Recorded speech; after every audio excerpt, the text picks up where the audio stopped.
Red Raiders and to Bacon County High School's 2024 homecoming celebration. We would like to extend a special welcome to the Lanier County football team and their supporters. We also welcome former graduates who are here to help us celebrate homecoming. Please direct your attention to the center of the field for the recognition of our 2024 homecoming grand marshal. On behalf of Bacon County High School, I am proud to announce that this year's grand marshal is Ms. Vicki Ruiz.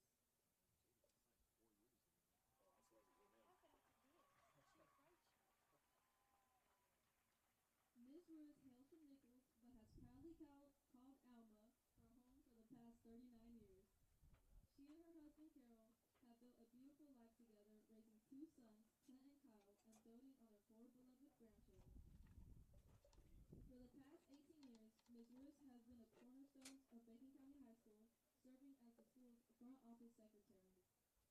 In her role, she expertly manages the daily operations, ensuring that both students and staff stay on track, make it to class when they're supposed to, and use good common sense to solve their problems. Outside of her duties at BCHS, Ms. Ruiz enjoys working in her yard, yet delving into a good book. However, her greatest joy comes from being with her grandchildren, whether it's cheering them on at their games or driving them to and from practices. She finds her work at BCHS endlessly entertaining, appreciating the lively environment that comes with working with high school students day in and day out. To know her is to love her. Ms. Ruiz's dedication to her family, her work, and her community makes her a beloved figure and a fitting choice for Grand Marshal.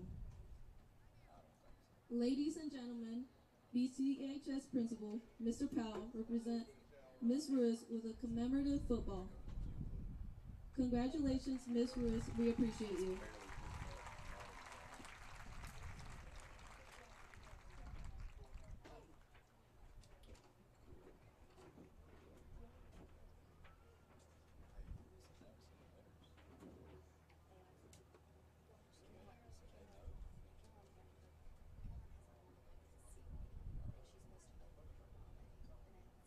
At BCHS, we are proud of our Raider Regiment, its director, Mr. Will Garrett, and his assistants.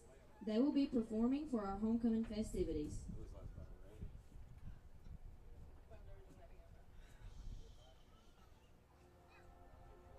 We proudly recognize the young ladies and young men who were selected to be on the homecoming corps. We will begin with our first seniors. Our first representatives are Chloe Pless and Parker Hand. Chloe is the daughter of Ludi Pless and Derek Pless. She plans to attend Mercer University and earn a degree in kinesiology. Chloe wants to become a physical therapist. Parker is the son of Tony and Tanya Hand.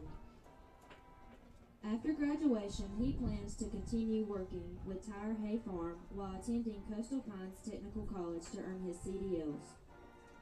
Parker wants to pursue a career in farming.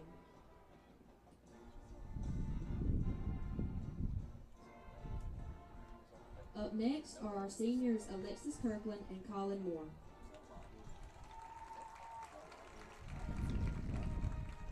Alexis is the daughter of Wayne and Alyssa Kirkland. She plans to attend Georgia Southern University and earn a master's degree in nutrition. Alexis wants to become a dietitian. Colin is the son of Eric and Christy Moore. He plans to attend Southern Pines Technical College to earn his certificate in diesel mechanics. Colin would like to run his own business one day.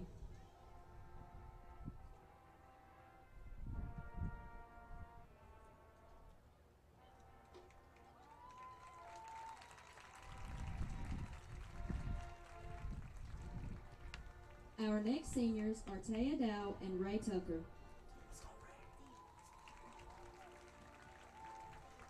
Taya is the daughter of Mr. Naseeb and Miss Cecilia Dow. She plans to pursue a double major in business and accounting. Taya would like to open her own business after finishing her doctorate degree. Ray is the son of Jim and Dion Tucker. He plans to attend the Georgia Institute of Technology to earn a degree in biomedical engineering. Ray then plans to attend medical school and pursue a career as a physician.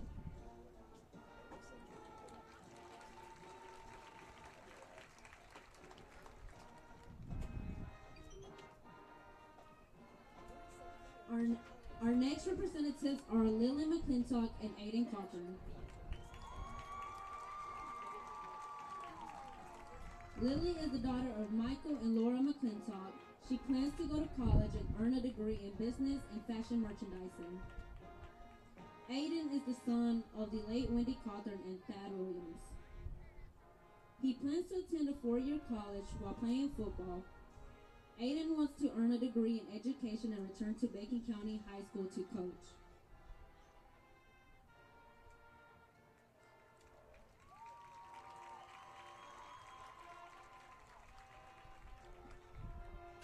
Bristol Fagel and Knox Ledbetter are our next seniors.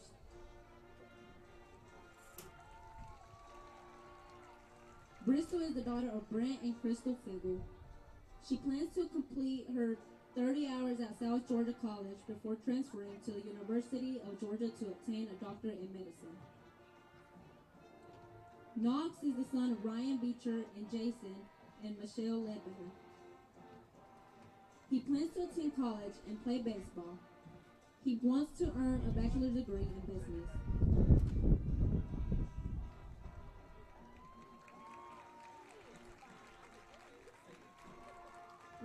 Our next seniors are Ava Connor and Tristan Strickland.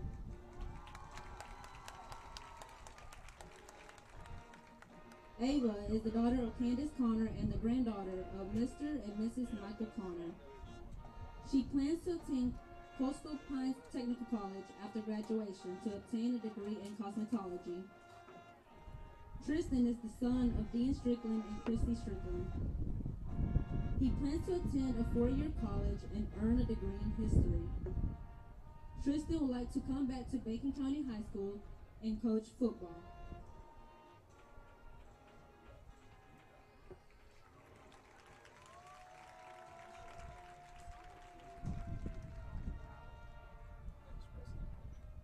Brawley Haggard and Jackson Johnson are our next representatives. Brawley is the daughter of Robin and Bradley Haggard. She plans to attend Coastal Pines Technical College to pursue a degree as an X-ray technician. She then wants to work at a local hospital. Jackson is the son of Jack and Misty Johnson. He plans to attend South Georgia State College to obtain an associate's degree in business before transferring to the University of Georgia to obtain a bachelor's degree with a major in finance and a minor in accounting. He then plans to return to Alma and continue working at F&B South.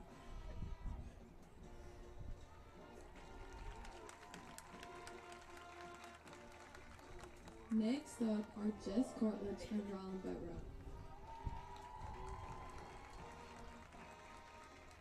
Jess is the daughter of Christy and Cade Cartledge. She plans to attend the University of North Georgia and major in kinesiology. She wants to become a sports medicine physician. Rylan is the son of Misty Regan and the late Jason Regan. He plans to obtain a diploma in welding and work for GATX.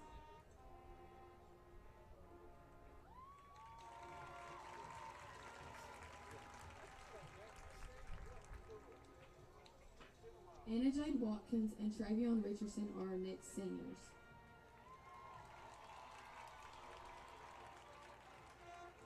Anna Jade is the daughter of Daniel and Miranda Bowen. She plans to continue her education at Coastal Pines Technical College. Anna Jade wants to pursue a career in cosmetology. Travion is the son of Tracy and Samantha Richardson and LaShonda Jackson. He plans to attend a 4-year college while playing football. He wants to earn a bachelor's degree in business.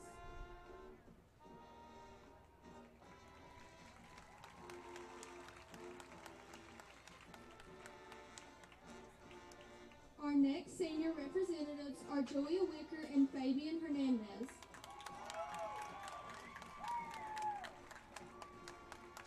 is the daughter of Mark Wicker and Nellie Wicker. She plans to attend Valdosta State University to obtain an associate's degree in dental hygiene. Fabian is the son of Fabian Hernandez and Casey Heron. He plans to own a business of his own and be recognized as a responsible business leader in his community.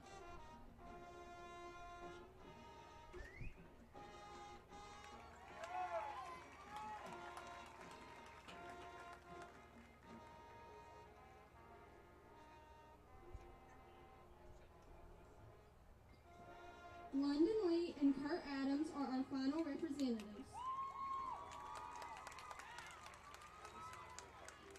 London is the daughter of Lane and Jason Lee.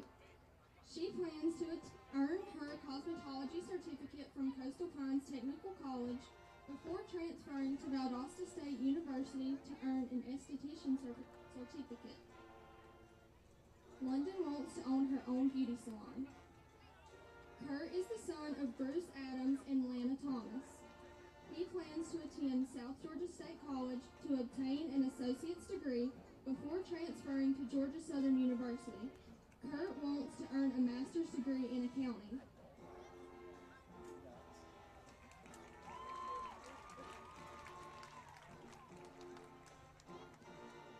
Please welcome our 2023 Homecoming King and Queen, Rashid Slade and Haley Hand. They will be crowning this year's King and Queen. Rashid will attend South Georgia State College next semester to earn a bachelor's degree in mechanical engineering. After graduation, he plans to find a job in his field and take over racing for his dad. Haley is currently attending Georgia Southern University, pursuing a degree in business finance. She just joined the Sisterhood of Zeta Tau Alpha.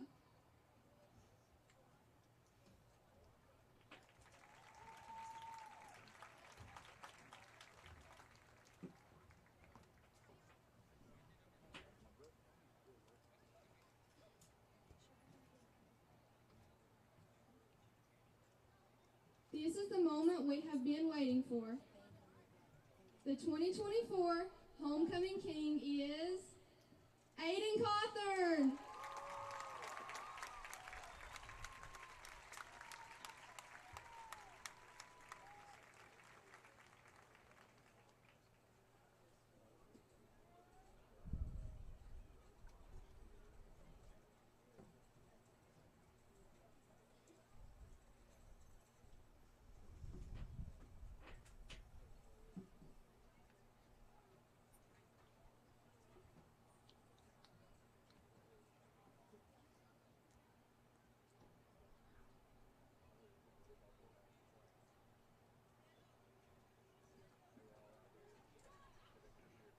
The 2024 Homecoming Queen is Taya Dow.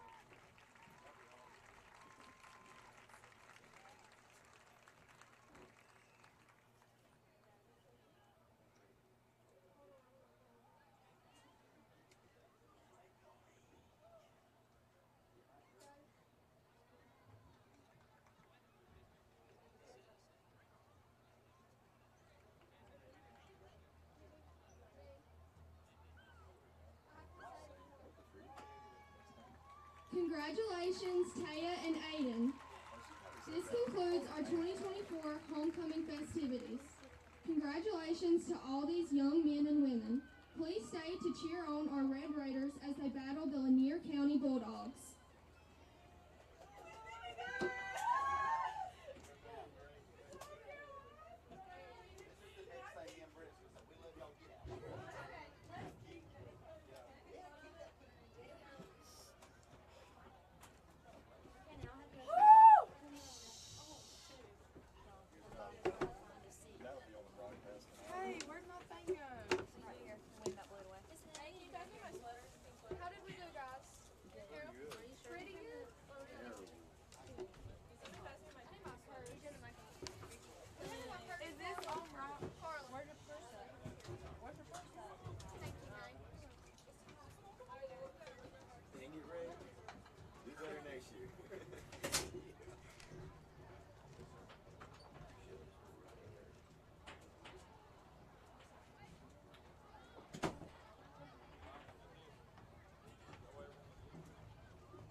Ladies and gentlemen, we are currently under an inclement weather alert. Our system has detected lightning in the area. Unfortunately, we're going to have to ask that you exit the stands and seek shelter. All of Lanier County is like 8 fans. We are sorry for the inconvenience, but this is safety protocol.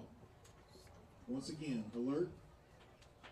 There's inclement weather in the area, immediate area. Please exit the stadium and seek shelter. Thank you.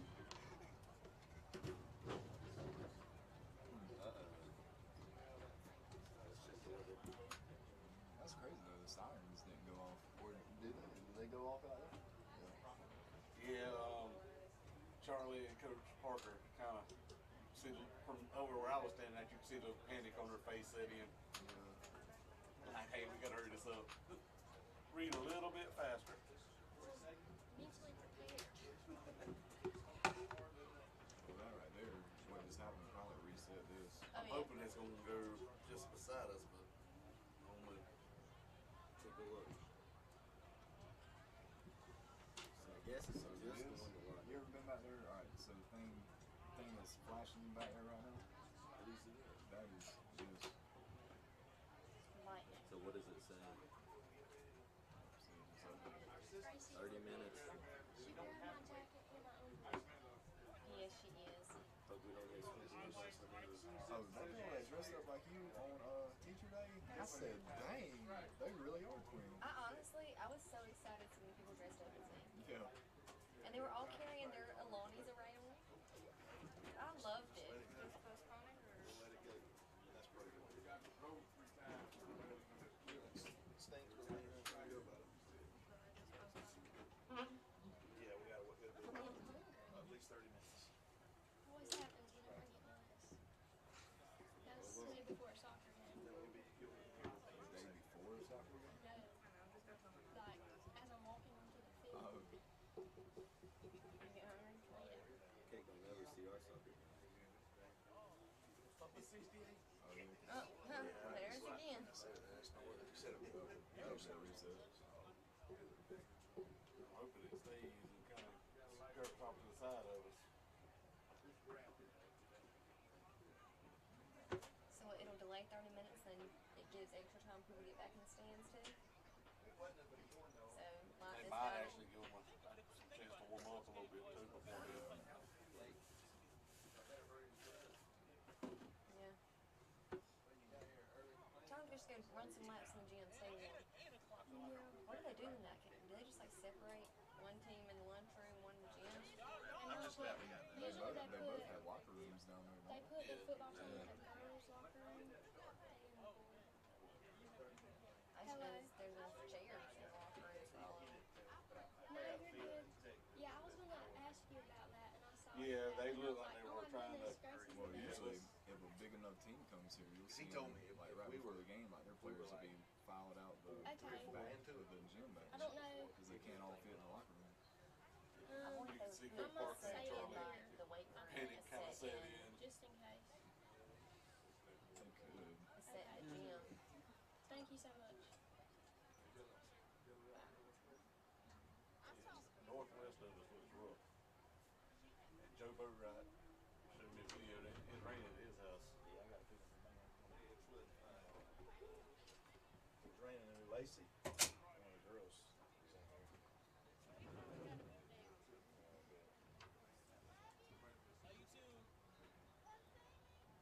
Well, there ain't enough chairs up here for everybody. I'm not gonna sit in the classroom while we wait. There's a reset every You time. can sit in the classroom if you want. I think so. Say less. Yeah. Yes. We're gonna go sit in my classroom. Coach Heath, can you text me whenever? Yeah. That way, since there's not any of y'all wanna come, y'all can too. Looks like a lot of traffic this way. I do have some drinks. It's gonna be it's like getting out of that. It'd take you a full 30 minutes to walk out and then walk back.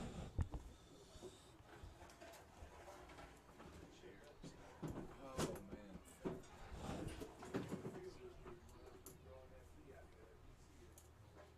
Yeah, this. Well, you'll lose most of your crowd now. thought they were gonna leave anyway. Yeah, that's what I was sitting here thinking when they said, please stay and support your Red Raiders, and I'm like, nah, half your crowd's about to walk I out. think I'm gonna go down to concession, get me a burger, and come back up. Oh crap!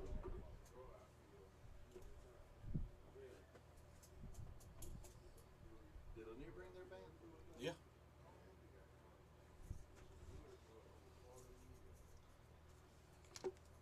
Well, they can leave. We got the money. I'm just kidding. Hey. No, we need somebody to cheer these boys on. We can get this win tonight. That's the, I think that's about it. Probably the aggravating thing. That's how close this crowd will get out there, and then they won't stick around.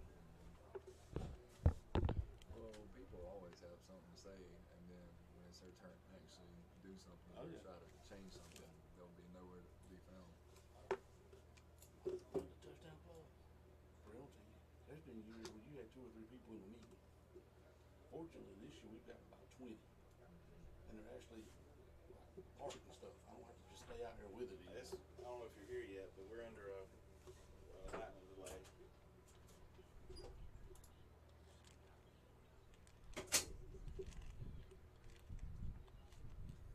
At our house? Wow. Yeah. Well, that's the direction it is. So if you just want to go back or whatever y'all want to do, is Brett with you? If you just want to go back to the house for a while, or it's at least going to be 30 minutes. But if I had to guess, it's going to be an hour. But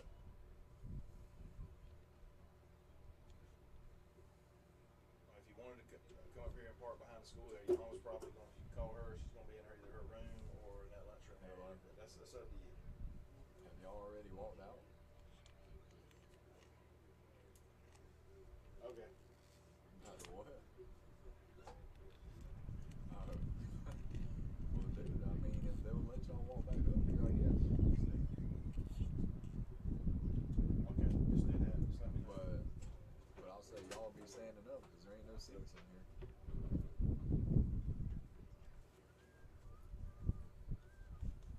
Oh, you're in the cafeteria?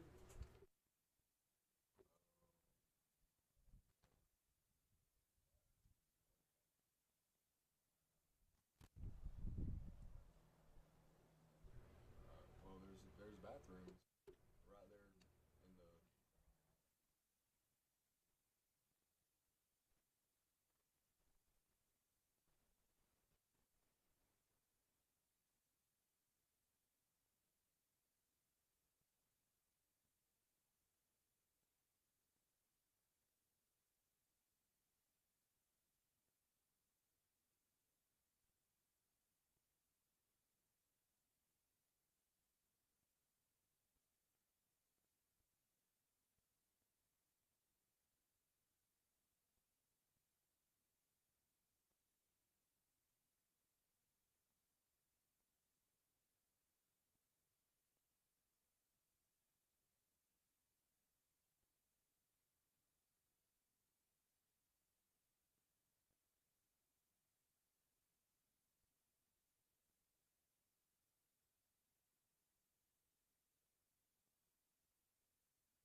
Test. Okay.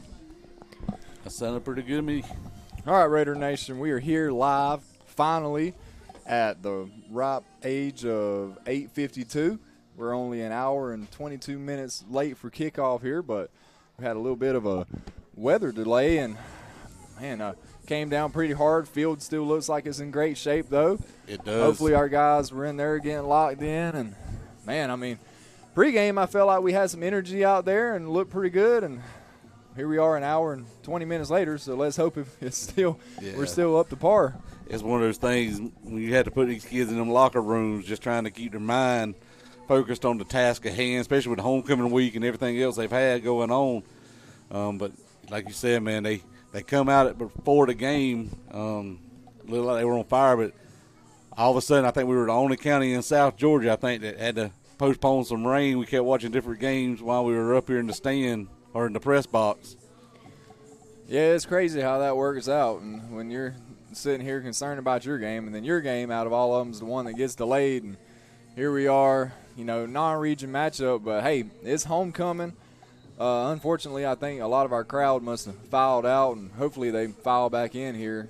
The parking lot's still pretty full. Again, I understand people left out, things like that. But maybe we get a good crowd here in Raider Nation. I don't know how, as far as I know, the band, I think they're going to come back out and just do the stand, and the cheerleaders are out here on the field, and it's just going to look a little bit different a little bit later, but we got about 3 minutes and 20 seconds, and we're going to kick off here, it looks like, Sky. Well, I mean, Heath, where would you rather be at than watching football right now? Especially, we're fortunate enough we did stay dry the whole time, too. Yeah. Perks of being up here in this press box. That's right. We're up here with Ricky Chi on the camera and Katie Cothran on the computer over there. So we've got our whole team up here tonight, and we're going to try to give you guys the best production and best show that we can give you. And hopefully the Raiders come out of here with a big win. I mean, I know we took last week off, but we rolled into the off week there with some momentum. And we did. Heath, what do you hope to see us continue to do here tonight? Man, I want us to get to the point where we don't take the foot off the gas. I think the 2 weeks prior, we jumped up to a big lead, and we just kind of eased up off the gas a little bit and tried to maybe got complacent on what we were doing. I hope as a coaching staff and as the players that, man, once we jump onto a lead, man, we hold on to it. And not only that, just dominate it, oppose our will, make them understand that we are the more dominant team. Don't give them a chance to come back any. Yeah, and with Lanier, this is a team that's beat us 2 years in a row and 2 games where we very easily could have won them both and just had some things not go our way. But that's also, we played them earlier in the season the last 2 years where we made a lot of mistakes in those games, and hopefully we can clean that up and not have that bite us. And Lanier's a little bit different team than they were last year. They've gotten a new coach in, and he's implementing more of the spread offense, and they become more of a passing team. But with that also, they're having their growing pains on trying to connect on the offensive side. And, the one thing about a rain delay is it does not benefit the passing team. No, not at all. And, I mean, I'm sure that field down there has got plenty of water on it. We just can't see it from here. And, once that ball hits that ground for the first time tonight, it's going to change. And I know our coaching staff's done a great job this week, because Sam would come home kind of complaining a little bit about how they would just do wet ball drills, keeping the ball constantly soaked and wet in his hand at the center positions, trying to snap the ball. He said it was difficult for sure, but I'm sure he's glad they've done it now. Yeah, well, at first, we're sitting here and the sun was out earlier and it looked like the rain, there wasn't much of a chance, if any, and then suddenly, homecoming court's over and boom, there it is, lightning delay, and then here came the rain, and here we are now at nearly 9 o'clock about to finally kick off. And our captains are coming onto the field. Number 14, Knox Ledbetter, number 77, Tristan Strickland, and number 10, Aiden Cothran. Sending congratulations out to Aiden, just crowned homecoming king, along with our queen, Miss Taya Dow. Taya Dow. Thea is what I've that's Thea. what she's always been referred to as. So our Red Raiders come onto the field, and, man, I'm telling you, they look sharp in the all red tonight. We've seen the white pants, but now they brought out the red pants, and man, I like the red on red for sure. Those red breeches you were talking about earlier up here. Yeah. Which our Red Raiders seem like they got the they won the toss, but they're going to defer to the second half. And man, we finna tee it up here, Scott. They didn't give them about 8 minutes good to warm up there. Well, I'm glad that they're about to start because, to be honest, the suspense was killing me. Yeah, that's right.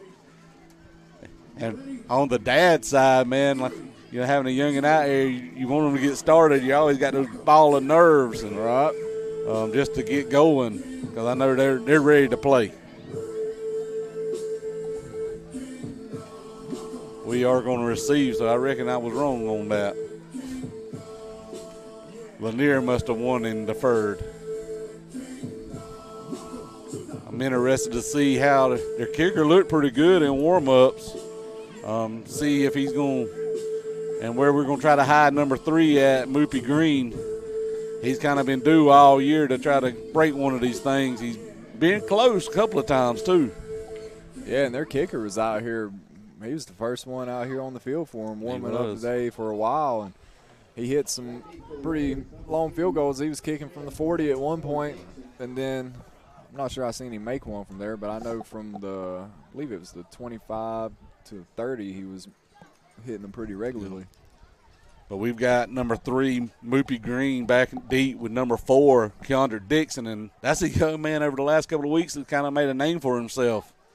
Yeah, he's kind of exploded on the scene here as a freshman running back, and, man, every time the ball's been in his hands, it's just been electric almost, it feels like. 5 touchdowns over the last 2 games.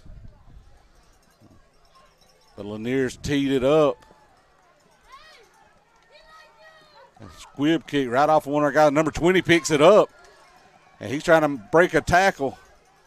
And I'll be honest with you, if they gave him a lane, Travis Cawthorn, man, he'd have took off out of him. They wouldn't have been able to catch him. He's probably one of the fastest guys on the team. I'm going to guess that's by design there, and it does make sense. You can get that ball on the ground immediately, get it wet by the time it gets to the returner, and, man, who knows in that situation. You could very easily could have seen the ball get put on the ground there and muffed, and it does make sense for Lanier to do that. We come out with our single running back in the backfield.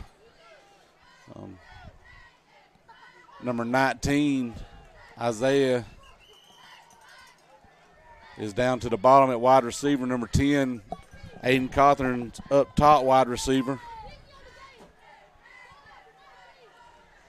I don't know what the whistle was for. Sam leads out the line, followed by Tristan Strickland and the whole herd of hogs they got down there. And Knox takes it right up the gut there, and he's pumping his legs, trying to get about 3 yards out of it.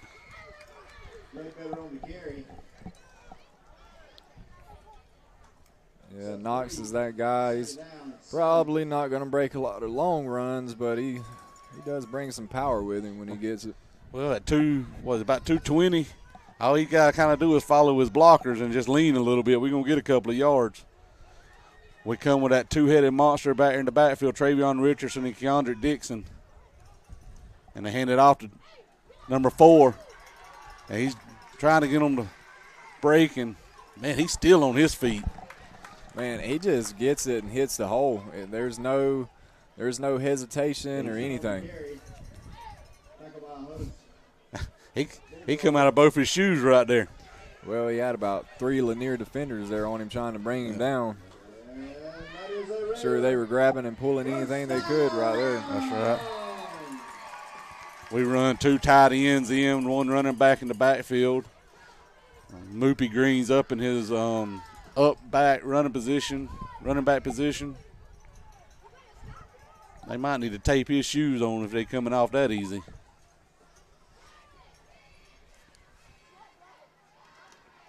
Got number 3, and he's got the edge, and he's got blockers.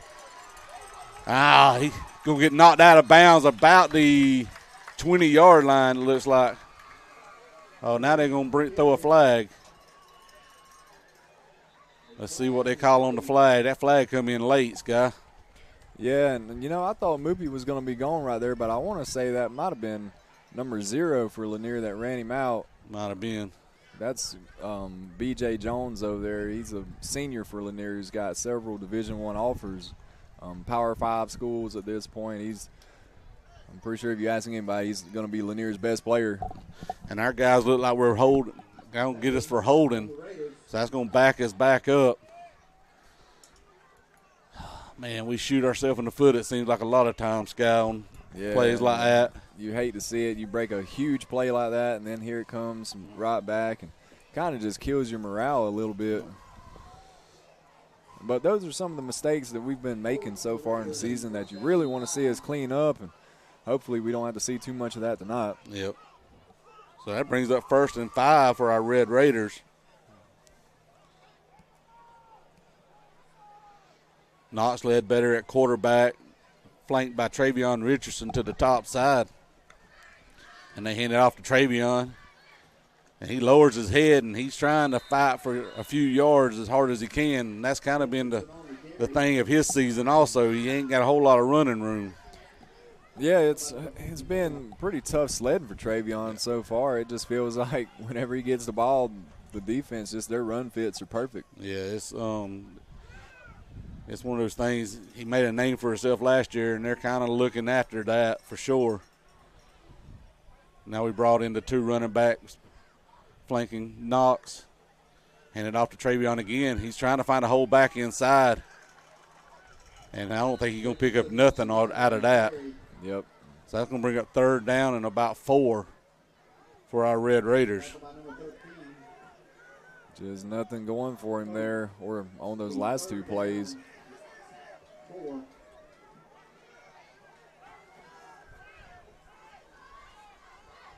We got guys coming in, guys running off.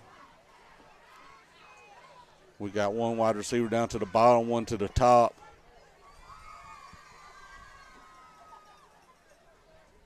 Got a tight end to the bottom side. And, man, our play clock's running down.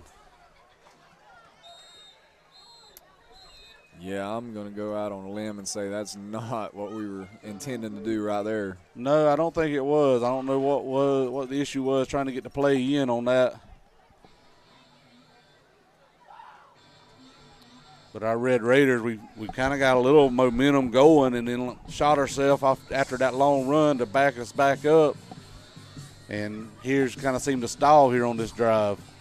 Yeah, you know, we've had that happen a few times so far this year. When we're hitting on all cylinders and staying disciplined and doing our assignments out there, we're pretty hard to stop for the most part. And I feel like a lot of times there's been where we get some momentum, get the rolling, and then, man, we just get hit with a penalty. And then it's almost when it, you know, no pun intended here not, but when it rains, it pours because once we get one, here comes the 2nd and 3rd one, and it's just jumped up and bit us so far this year. Yeah. So that's going to bring up 3rd down and 4 for our Red Raiders.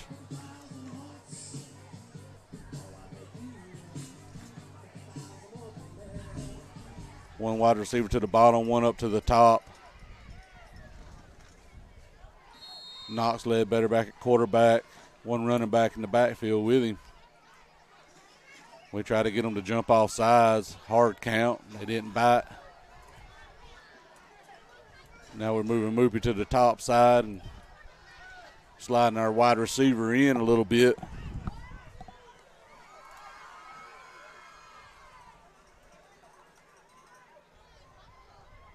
And Moopy's trying to get to the outside. He's got the edge, and they're going to push him out of bounds, but that's going to bring up a 1st down for our Red Raiders.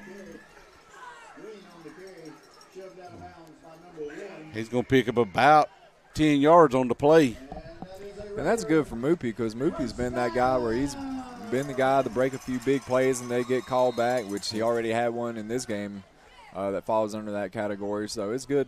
You know, maybe we can get him some touches tonight and get some stats on the score sheet for him. If you get Moopy going, man, it seems like the whole team follows for sure. He's just one of those guys. He's an electric kind of guy. Hand it off to number 1.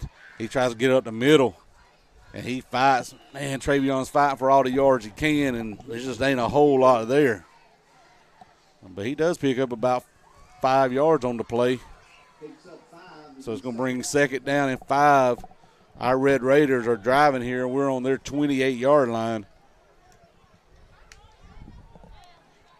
We got our 2 running backs in the backfield, Travion Richardson and Keandre Dixon. Double tied in. Hand it off to number 4. He's finding him a hole.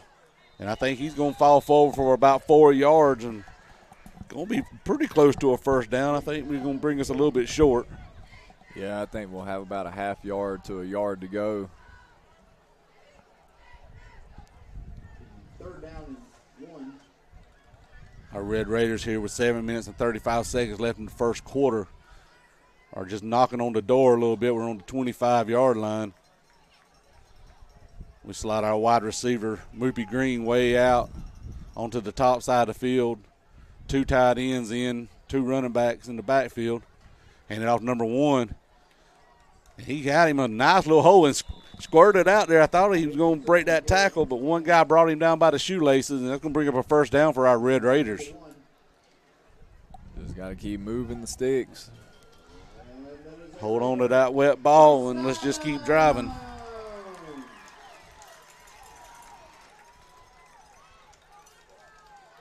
Bring up first down and 10 on the 20.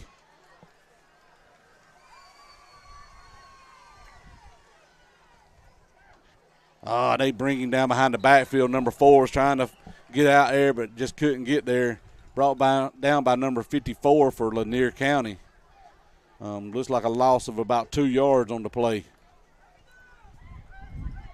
And that was one of the guys they talked about this week for Lanier County on the line. Big guy, a lot of strength. Yeah, this week and prior weeks I've heard about 3 players for Lanier. That's BJ and number 54 and the quarterback. There's a little counter up the middle to Moopy Green. He rolls forward. Going to pick up 10 yards, going to bring it all the way down to about the 12-yard line for our Red Raiders. That little counter is smooth when they work it right. It's going to bring down 3rd down and about a long 3.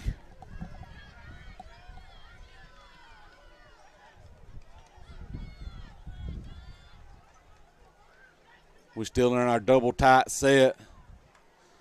Hand it off to number 1. He's trying to find a hole.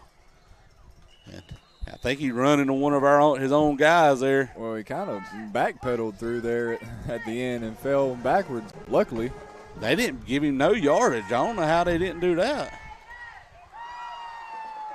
Unless they caught him dead before. I think they might be calling for a measurement because that guy on the far side was standing right in front of the first down marker. Yep. Yeah, that's going to be close.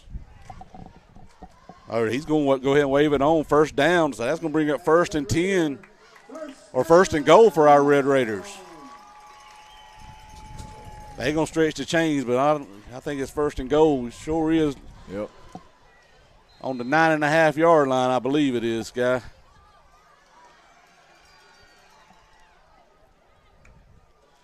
Hand it off to number 4 again.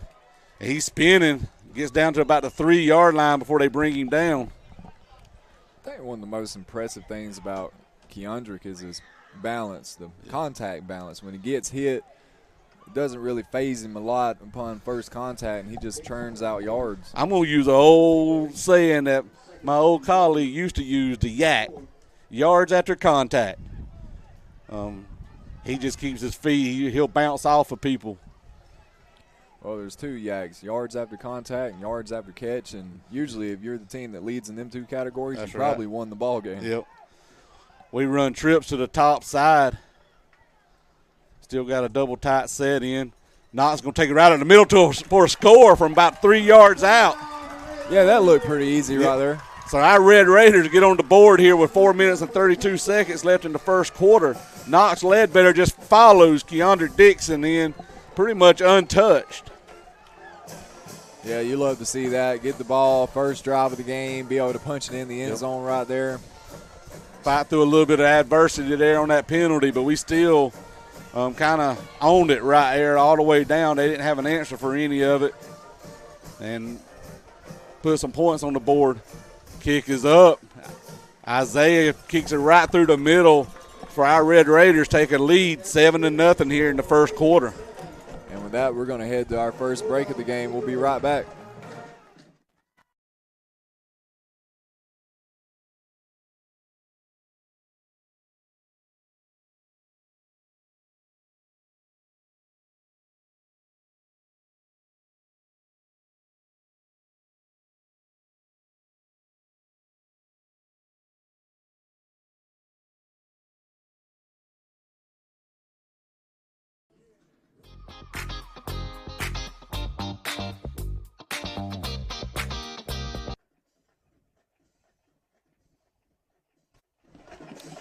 We're back. We've got our Raiders running out there now to kick it off to Lanier after that score. And I'll be honest with you, Heath, I'm interested to see Lanier's offense. I mean, all I've been told is how they like to line it up and throw it around the yard. And I'm interested to see with this weather and the rain that we've had if they continue that or, you know, if they change it up, or we'll see what they get to do. Yeah, like you were saying, the ones that I heard about, quarterbacks that are a great athlete, but number 0, probably going to be the best athlete on the field tonight, I think. And if they can get it into his hands, our Red Raiders are going to have to really contain him. Nice low kick, line drive kick. And he's trying to get to the outside, and we wrap him up about the 22-yard line. Man, that was a line drive shot right there. Our Red Raider defense takes the field for the first time. See if Lanier can. For us, we still hope they're struggling with this new offense. We hope tonight ain't the night that they connect on it for sure. But it's going to be, we're going to see across the D line, we got to have a big game from Theron Moore to put some pressure back there on that quarterback. And one thing I've been thinking about is, you know, our defense has looked pretty good this year, and it's really young too. It is. Mean, the next couple of years, you'll see a lot of these same faces and hear the same names out there. That's right. They're definitely a young group by every standard of imagination. They run twins to the top side, one wide receiver to the bottom, one running back in the backfield. Little shuttle pitch to him, and he's trying to get to the outside, and he does get there and picks up about 6 yards on the play. On the carry, shoved out of bounds by number 23, Carter Chansey. So that's going to bring up 2nd and 5 for Lanier County Bulldogs. There's no doubt they're going to try to get their athletes out in space and let them do the work for sure. We just got to contain it. They run trips down to the bottom, one wide receiver to the top. And a false start. So that's going to back them up. Yeah, we'll take that. Yep.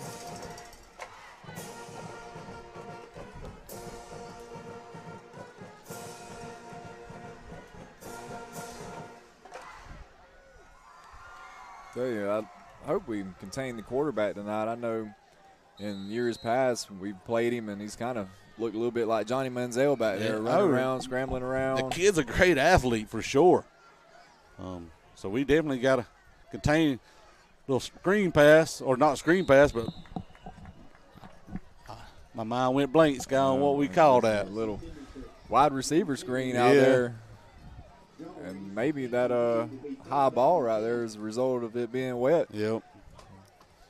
So that's going to bring up 3rd down and 10 for Lanier County. Need a big stop here by our defense for sure. And we're trying to get guys off the field. Man, now we're going to call timeout. Another timeout. 2 timeouts now here in the first 8 minutes of the ball game. That ain't what we want to see for sure. I know Coach Wilson is not happy about that by any stretch of the imagination.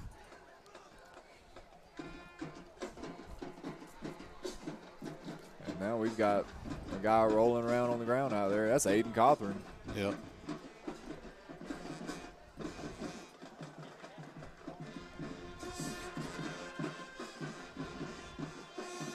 Yeah, I'm not sure what would have happened to him. Yeah. He looked like he's shaking his fingers, and maybe he just got something caught up right there.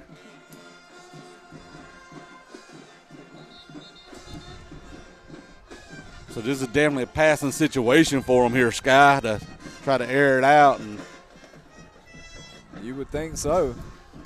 See where our DBs and corners and safeties have dialed up here and what Coach Thad and Coach Wilder's working on all week. Yeah, we're not playing off by any means. We're pressing. They hand it off up top, and he's trying to get the outside, but he ain't got nowhere to go. Yeah, Great job by our defense over there, just spreading it out and running him out of bounds. Yeah, and that's going to bring on the punt team. There's a host of Raiders over there in on that play. And, man, for them to hand that ball off there on 3rd and 10, that might show you something about how they feel tonight. Yeah.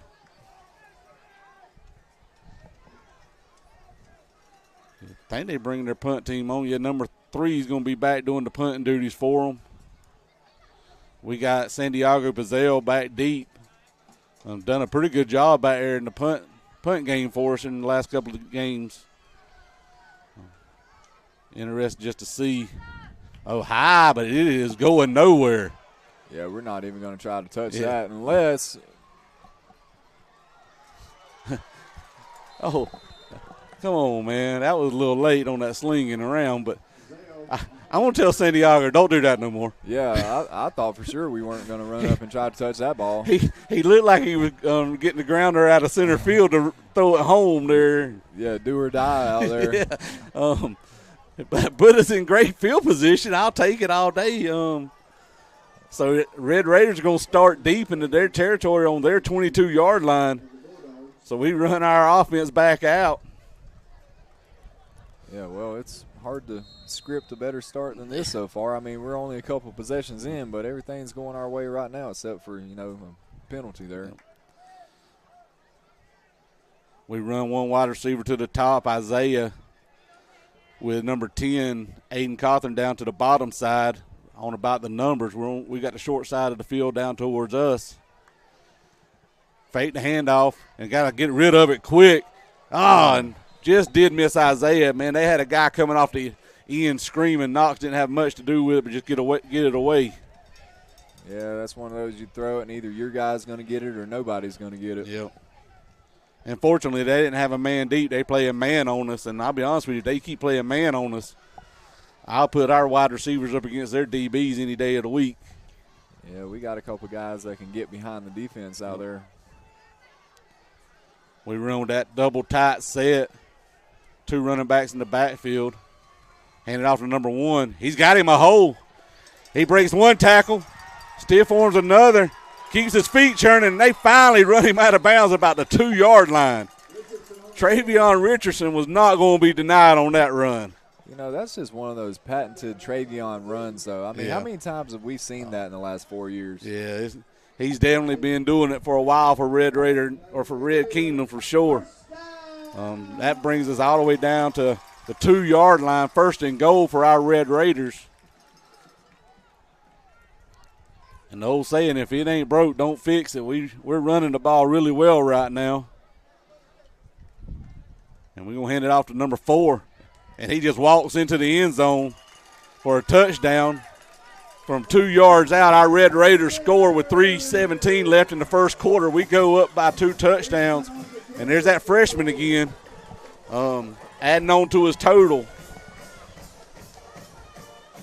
And when you got a running back, man, that'll just follow his blocks, you're going to get some yards. There ain't going to be very many times they're going to get him for a loss. That's one of those, just hit the easy button right there, walk on in. That's it. Brings on Isaiah. Ball's down, and it's up. And right through the uprights again. And man, his kick over at Trutland, y'all might have had a better view than I did, but I could have swore I heard a second thud like it had been tipped, and it knuckleballed in. So he's definitely become a weapon for the Red Raiders. Yeah, he's a guy that's become really reliable out there in the last 2 years, especially with the PATs. And then now this year he's kind of expanding his range a little bit on those field goals. And, man, there's been no complaints about Isaiah Thomas this year. No.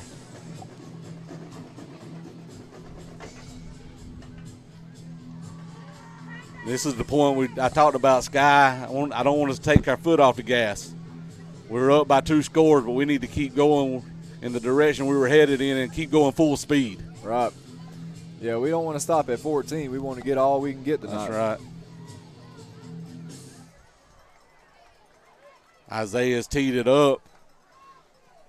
They're kind of up a little bit. I like seeing keep one over their head here. Key Brown, man, is just chomping at the bit. He's like an old pit bull ready to go. Oh, they're going to get us for all sides. Going to back us up 5 yards.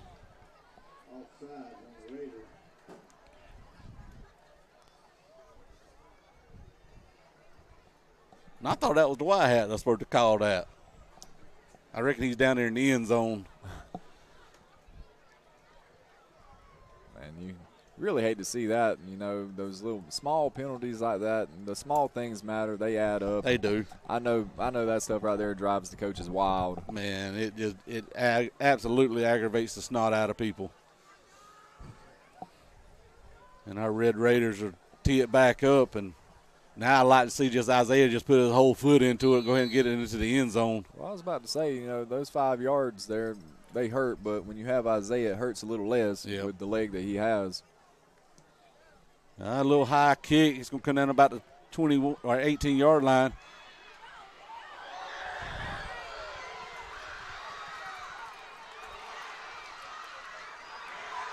Oh, man, he just broke all kind of tackles on us.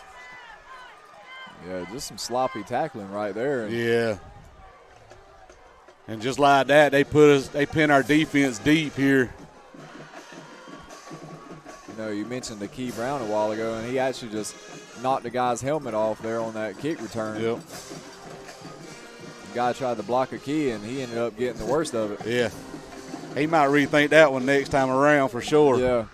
That's a heat-seeking missile coming at you. Yeah. We need a big stand from our defense right here. Lanier County comes with trips to the top side. One wide receiver way down here to the bottom. One running back in the backfield. And they fake the handoff. Quarterback going to take it right at the middle. Fumble. We picked the ball up.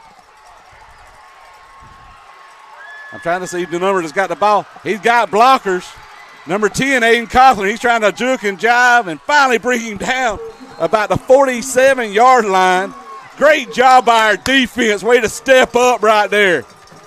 Our D-line knocked the ball loose, and, man, Aiden scooped that thing up and was trying to get everything he could out of it. Yeah, and it kind of popped right up to him, and, man, he got it and took off. And I thought there for a second he was going to have a convoy down the sideline, but Lanier was able to get over there and finally bring him down. He had some pretty good blocking out that direction. He did. So our Red Raiders come back onto the field here on their side of the 50. It's always a good place to start.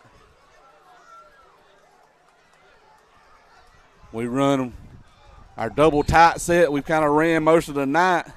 2 running backs in the backfield. Moopy Green up in his slot running back position.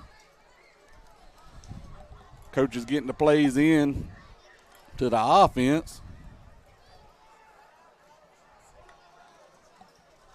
Hand it off to number 1. And, man, he hard 2-yard run in there. I'll tell you, I'd love to see a big, long touchdown run from Travion tonight. I feel like he just, at this point, kind of deserves it. Yeah.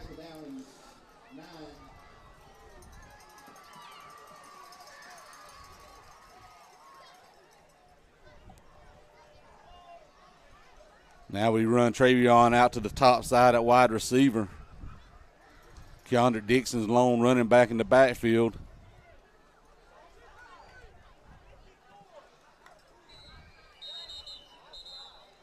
They're going to get us or get them. Yeah, 54 was lined up off sides there. So that's going to move us up 5 yards. Hey, I'll take all those flags all day long. Yeah, and if you're Lanier right now, you don't want to be helping us out too much. I can tell you, Lanier's loading the box. I don't know if I don't throw one of our wide receivers out there for a little pop pass and let him go to the house.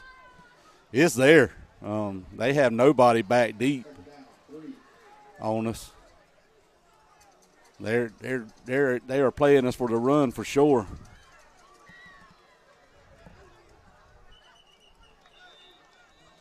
Now I think we're going to get called for a false start. Come on.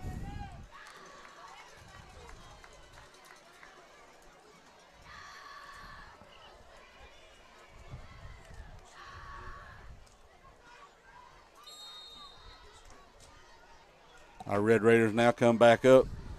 2nd down and about 8 for our Red Raiders. Double tight set. Little high snap. Travion's trying to find something. And he's going to lean forward, but for no gain whatsoever. Just tough sledding out there with Travion, but he's going to keep chipping. Oh, yeah. Travion ain't going to do nothing but keep going at it. Going to bring up 3rd down and a long, I say close to 7, the way they got it marked over across the field. 3rd down. We run trips to the top side. One running back in the backfield.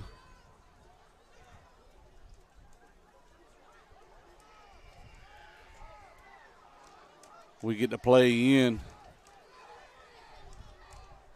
Sam puts his hand on the ball.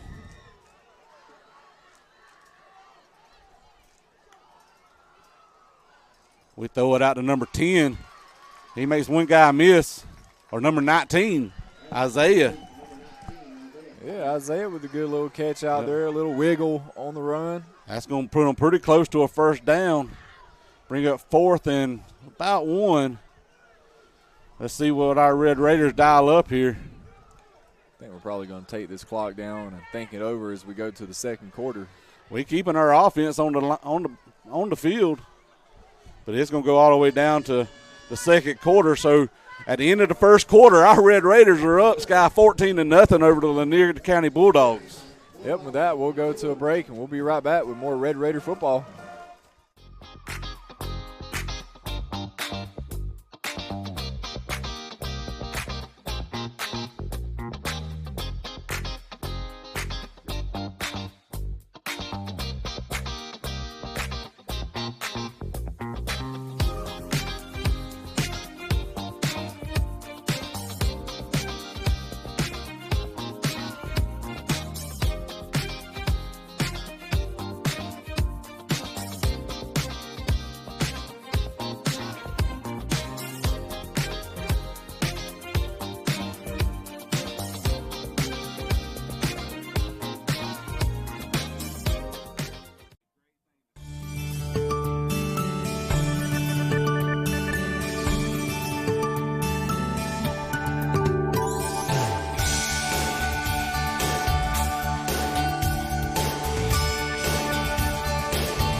All right, we're back here to start the 2nd quarter with your Red Raiders with a 4th and 1 to start off this quarter. And, you know, I was about to say a big 4th and 1, but, I mean, we're up by 2 touchdowns. But it is big. Nah, man, we want to keep that it's momentum. Still big, yeah. We want this ball. We want to keep this ball. And like you said earlier in the break, we've struggled on this here, 4th and 1. And, man, they're loading the box. Lanier County is going to try their best to stop us from this 1 yard. They bring in the house for sure. And we're going to hand it up, and we're going to get caught right here. Man, that was just bad from the start. Yep. So they're going to turn it over on downs right there and put our defense back on the field. And real quick, we want to give a shout-out to those Lanier County fans that are tuning in tonight here on NFHS, those that couldn't make the trip over and have tuned in here late on a Friday night. We appreciate all of you guys. And I know they're used to having their crew that they're faithful, man. Good crew of broadcasters and things like that. They just didn't make the trip over, mainly the weather and stuff like that. And they relied on us to broadcast it for them, man. And we do appreciate them tuning in and trusting us a little bit. Maybe we won't be too big of homers tonight. But our defense comes onto the field. Lanier County will start on about the 43-yard line. Twins to the top side. Man in motion. And they're going to hand it off. And he's met by number 9, Isaiah. Or not Isaiah, Jeremiah Williams. Yeah, there's a little bit of a thud out there on that hit. Yep.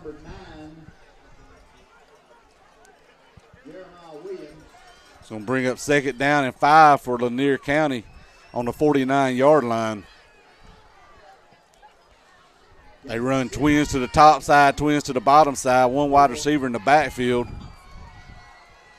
Red Raiders come out in a 4-man defensive front. And they're going to hand it off again. And we're going to meet him at the line, but he's going to fall forward for about 2 yards. I'm going to bring up 3rd down and about 4.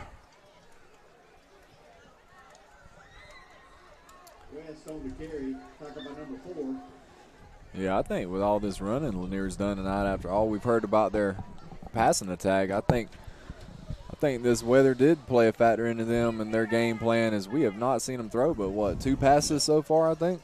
Hey, man, it's still there. That's a 3rd down for them. This will be a big stop for our Red Raiders. Twins to the top, twins to the bottom for Lanier. And they fake the handoff to the quarterback. And he's going to lumber to probably about 5 to 6 yards for a 1st down for Lanier County. Yeah, and that's Drake Wolford back there at quarterback. He's a great athlete for Lanier.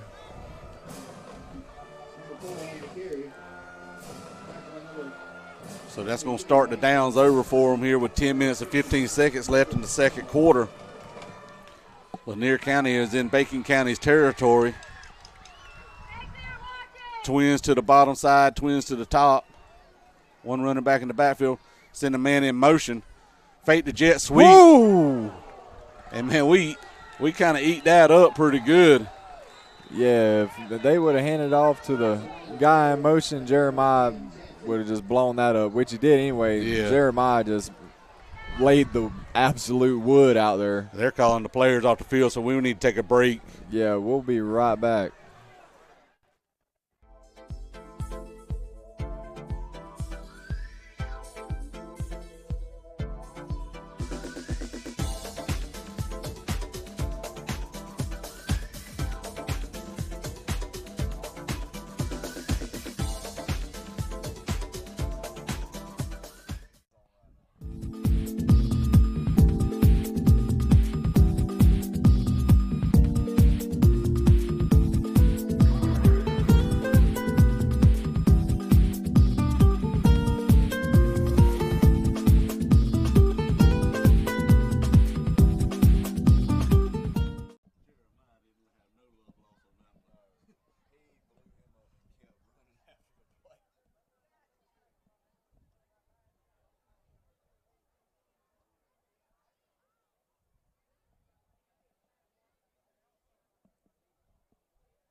All right, Raider Nation, we're back here as that young man for Lanier is able to make his way off the field, and I can't see a number on him right now. I'm not sure who it was. Looked like number 6.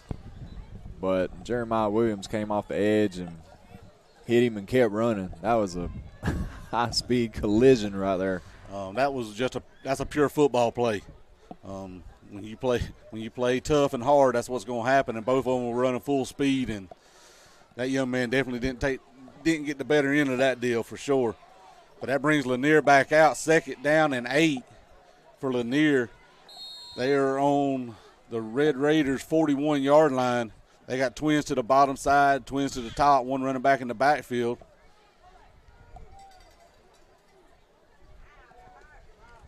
Hand it off up the middle. He's trying to find his way to go. And finally, we bring him down after a gain of about 3 yards. Tackle by number 72, Mason Johnson. I didn't need Joe Boatwright to tell me who made that tackle. I could hear his mama all the way down, and she's on the front row.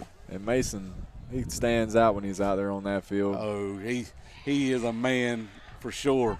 Today at the pep rally when the football team all got out there on the center of the court, you can tell who Mason Johnson was because he stood out above the rest. But Lanier had to bring in their center. I think their center lost their helmet, so he had to go off for a play, and that's going to bring a timeout for Lanier.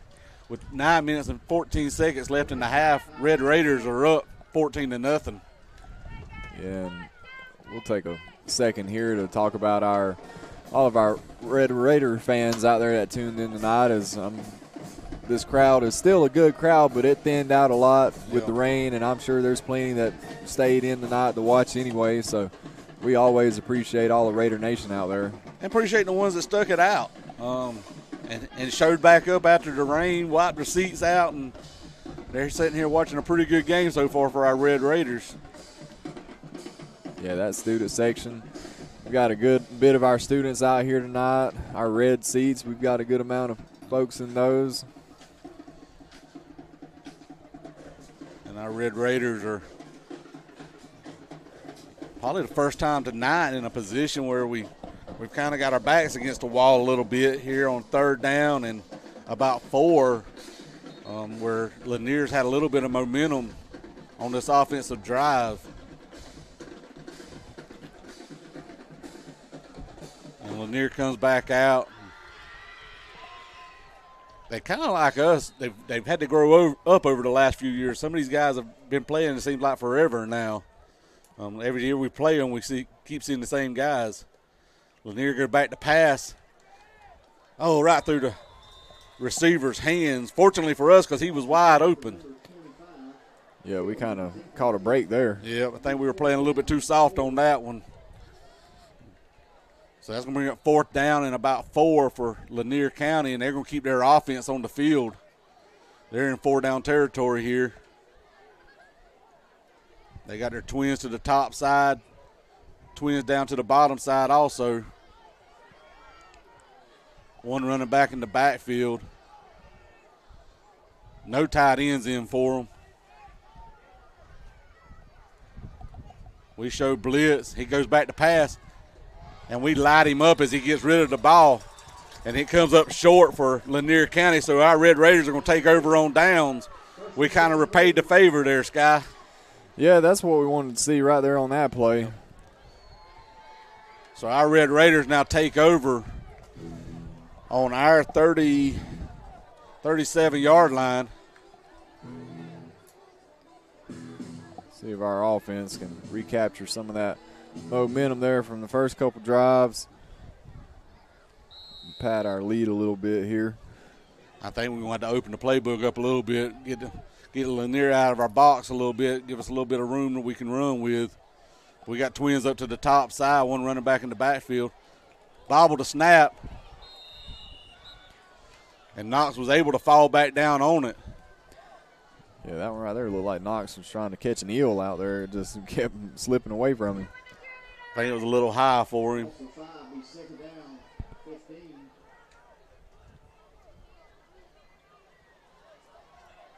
It's going to bring up 2nd down and 15 for our Red Raiders. That's definitely not the direction we wanted to head in right there. We don't seem to play good behind the chains.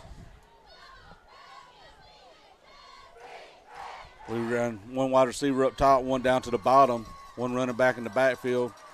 Moopy's in his position. He gets that little corner, and he's got his outside. And they finally run him back inside, and they're trying to hold on. And Man, he comes up big right there. Nice run by Moopy Green. Bringing all the way down across Red Raider into Red Raider territory. Great run. I wasn't sure if it wasn't kind of bobbled a little bit there on that handoff. It kind of looked a little funny. Yeah, and it's good to see Moopy break a couple big ones here tonight that didn't get called back. Like I said earlier, he's been a little unlucky there, but man, it's working for us so far here tonight. We got Twins down to the bottom side. Moopy up to the top side. Another high snap, but Knox was able to bring it down. And Keandre Dixon ain't got nothing but green grass ahead of him. He's going to go in for a touchdown. Great job again by that O-line opening up that hole. And Keandre, man, was by himself. I don't even think he got touched. I'll say this. I think that everybody on the sideline and the stands started celebrating that touchdown after he broke the line of scrimmage. Because once he did that, there was nobody left for him to even have to worry about. Great job by that young man. Again, y'all talked about it last week. He's making a name for himself. I think you said it don't seem like he can do nothing but score. Yeah, and long runs too. It's not, he's just running in from 2 yards every time. I mean, he's been a home run hitter out there. Snaps up, balls up, good. Our Red Raiders go up 21-0. 7 minutes and 42 seconds left in the half. Great way to answer back there by our Red Raiders. Yeah, we've got that T-shirt cannon down there rolling right now. One just landed up here right in front of the press box, so it's firing on all cylinders tonight. Old Scott McCarty likes that thing. They told him, though, I think the first time he shot one out, he had it about 80 PSI and it landed in the pond behind us. They told him he had to turn it down just a hair. So our Red Raiders off to a pretty good lead again. They seem to do that the last few weeks, but for me, I hate to keep sounding like a broken record, but just keep the foot on the gas. Let's keep rolling with this thing. Leave no doubt who the better team is tonight. Isaiah tees it up.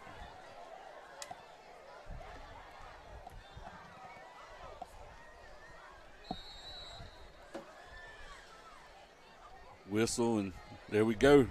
Nice high kick, going to bring it down about the 8-yard line. And he's going to fall forward to about the 24-yard lines where he's going to be brought down at, and our defense is going to take over or come onto the field. Yeah, so far everything's just come up all Bacon County. And that's a good thing because, this crowd came out here tonight. It's homecoming. The energy's been good all week. The vibe's been good. Everybody's having a good time all week, and then come out here tonight. You want to continue to have that good time, and I'm sure there's numerous alumni that's come back tonight for this game. And for us so far to be putting on this show, it's just been great. Yeah, it definitely is. And I know Coach Thad is chomping at the bit to, for a shutout, too. He's always trying to pitch a shutout on the defensive side of the ball. And Sky didn't see what happened to back them up. Was it a fair catch? Or I didn't catch that either. I was trying to update the score there on Facebook. And I'm definitely missing Joe on that. He usually does a great job on keeping everybody up to date. And Lanier takes it, quarterback keeps it. And, man, he's hard to bring down. He don't just come down after the first initial hit. He keeps driving his feet. And he's going to gain about 6 yards on the play. Going to bring up 2nd down and 4 for Lanier County. And like you said just a little while ago there about the shutout, our defensive coaches, I'm sure they'd love one of those. I know last year we had one, and it was just a great feeling for everybody all the way around. Yep. And I know it's still early to be talking about a shutout. But Lanier comes out with Twins down to the bottom, one wide receiver up top, send a man in motion, and they're going to hand it up off the middle. And, man, we meet him right there, and he was able to fall forward for a couple of yard gain. Going to bring up a 3rd down and about a 2 for Lanier County here with 6 minutes, 35 seconds left in the half. They're going to run Twins up to the top side. That was just a great play there by Key on the edge, engaging, shedding the block, making the tackle. Just an all-around great play by a guy who, that's kind of what you've come to expect out of him. That's right. They run twins down to the bottom. 2 running backs in the backfield now with him. 1 wide receiver up top. They send the running back into motion. He drops back, try to hit a guy, and he does connect, and he's met right away by number 7, Santiago Bazell. But I think he's going to pick up a first down on the play. Nice little short pass, pitch and catch there by Lanier County to pick up the first down there. First down, Bulldogs. So that should stop the clock until they set the chains.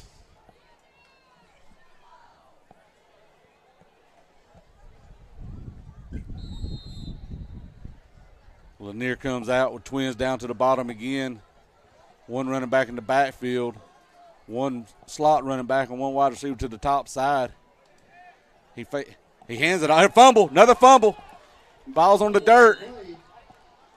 I'm not sure. I think Lanier might have got back. Lanier got the ball back.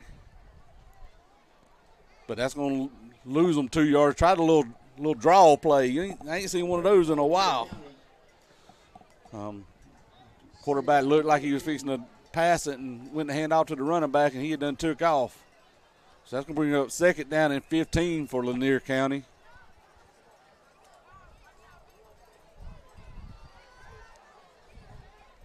Trips down to the bottom side, 1 wide receiver up to the top. 1 running back in the backfield.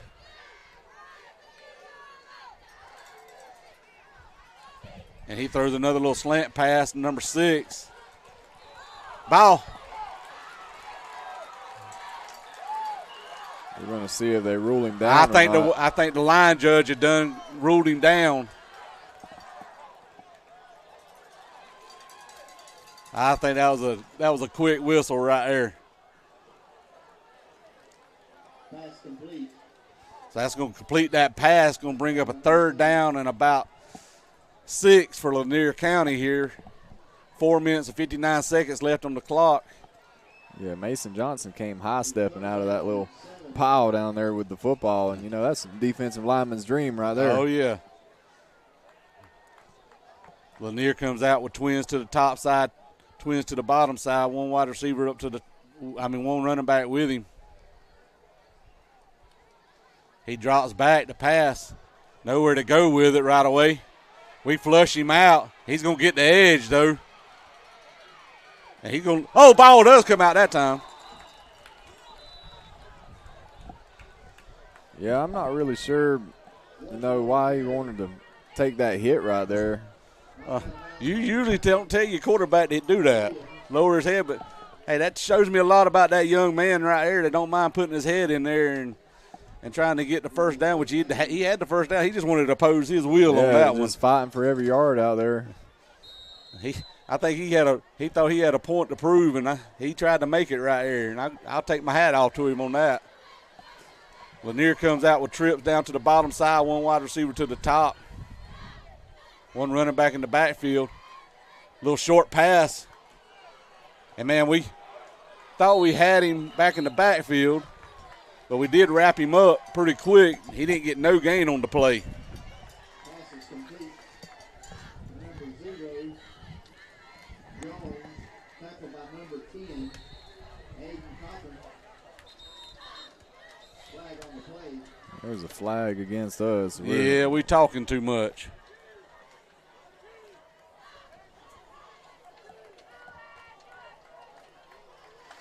We got to be better than that.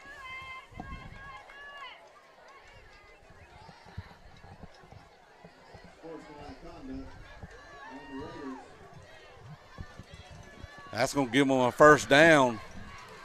Again, we're giving them life. Definitely not what we want to do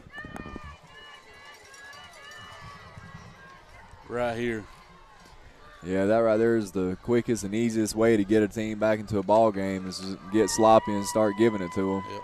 And we saw that a couple of weeks ago here at home. We were in pretty much control of it, had a bad series in the second quarter and brought them back into the game and had to fight tooth and nail the rest of the way to get the victory. Handed off to the running back, and, man, he is met at the line of scrimmage. And, man, number 40, Cameron Merritt, was screaming off that edge and brought him down from behind and just hemmed him up. Well, you know, Heath, it's funny you say that. Cam's one of my baseball guys, and he told me today at school, he said, Coach, you're going to be calling my name a lot tonight. So that's the first time. We'll see what else happens. I watched Cam grow up on rec league, and then he wrestled with me for a while. I've always called him my silent assassin because he don't say a whole lot. And there that quarterback is again, breaking some tackles. Goes back to pass, and we're leaving him unattended. We're going to have to account for him for sure.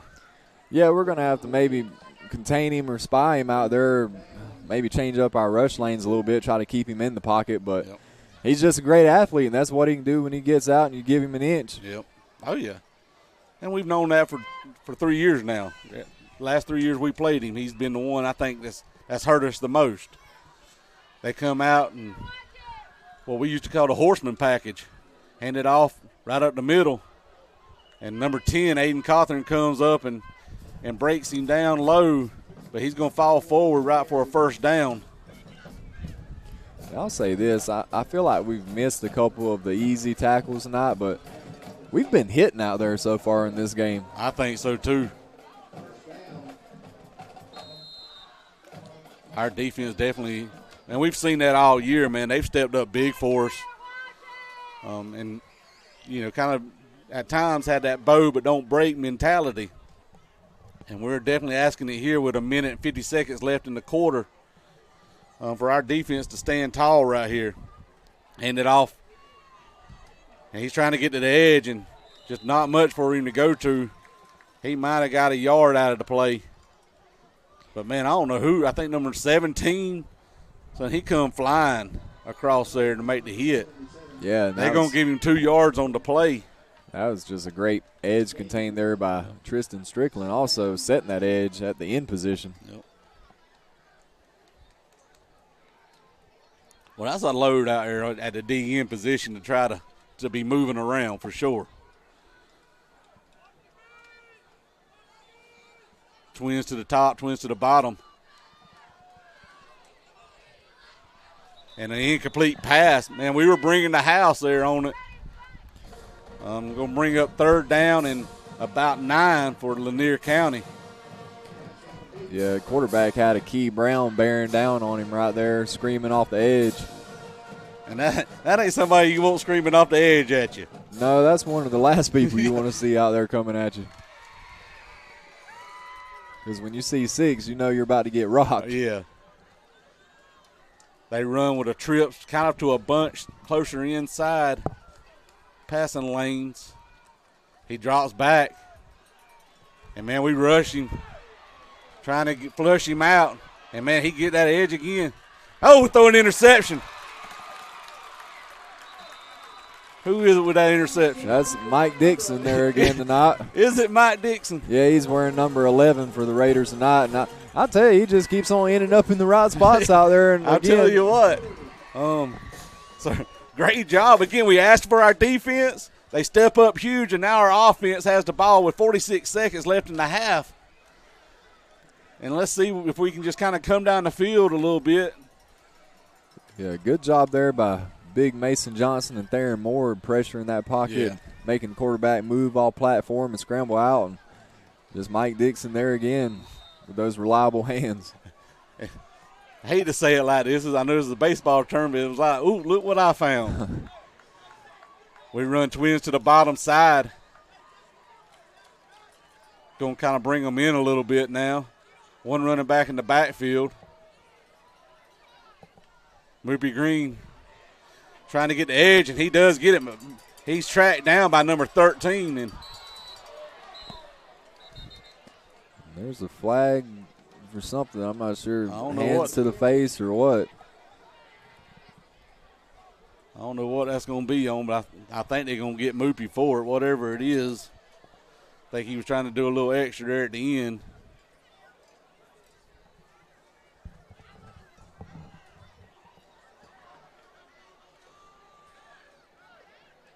Well, no, our guys are pointing towards that direction. Horse collar. So that's going to give us a first down right there. And those are 15 big yards Yeah. right there with only 37 seconds left in the half. I'll be honest, I thought they were going to get moving for a lot of extracurricular activity right there. Just hold our composure, guys.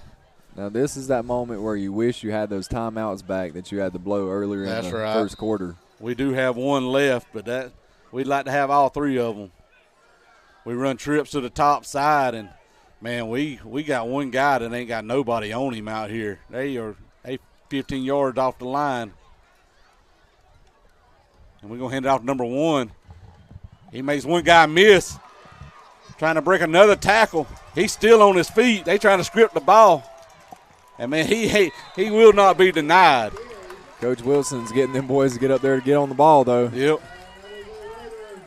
I thought we were about to get that long Travion Richardson touchdown run right there. Now we're on the line quick. And we spiked the ball. But I never heard a whistle blow, man. So that's going to bring up second down for our Red Raiders, 2nd and 10 for our Red Raiders. And I'll say this, for a lot of teams, you're thinking, all right, we got to get in the end zone. But for us, we've got Isaiah that can kick this thing if need be. If need be. Now, don't get me wrong, Sky. I want the end zone. But get us a little bit closer, get us center of the field.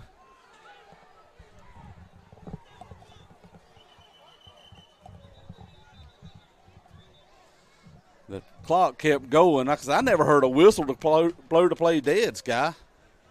Yeah, the clock never stopped. I think I watched Knox clock it with 25 seconds, and it's down to, well, it was 11. Now it's 15. Now the score's changing. We got the clock back at 25 seconds. We got 21 there, Brent. There you go. 2nd down and 10 for our Red Raiders. We got the chain gang confused over there, too. They still got first down, too. Yeah, there's some of everything going on right now. Knox went under center. We just messed us all up.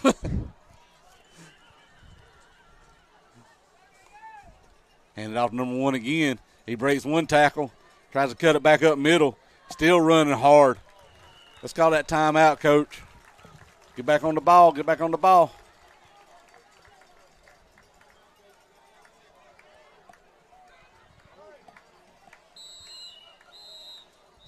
We'll clock it again there. We're 8 down seconds. to 8 seconds.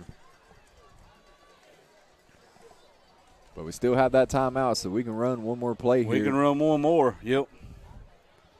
As long as we don't dance around with it too much. And we are centered in the middle of the field. I don't know what Isaiah's preference is for kicking, but center of the field is usually never a bad spot. No, it's not.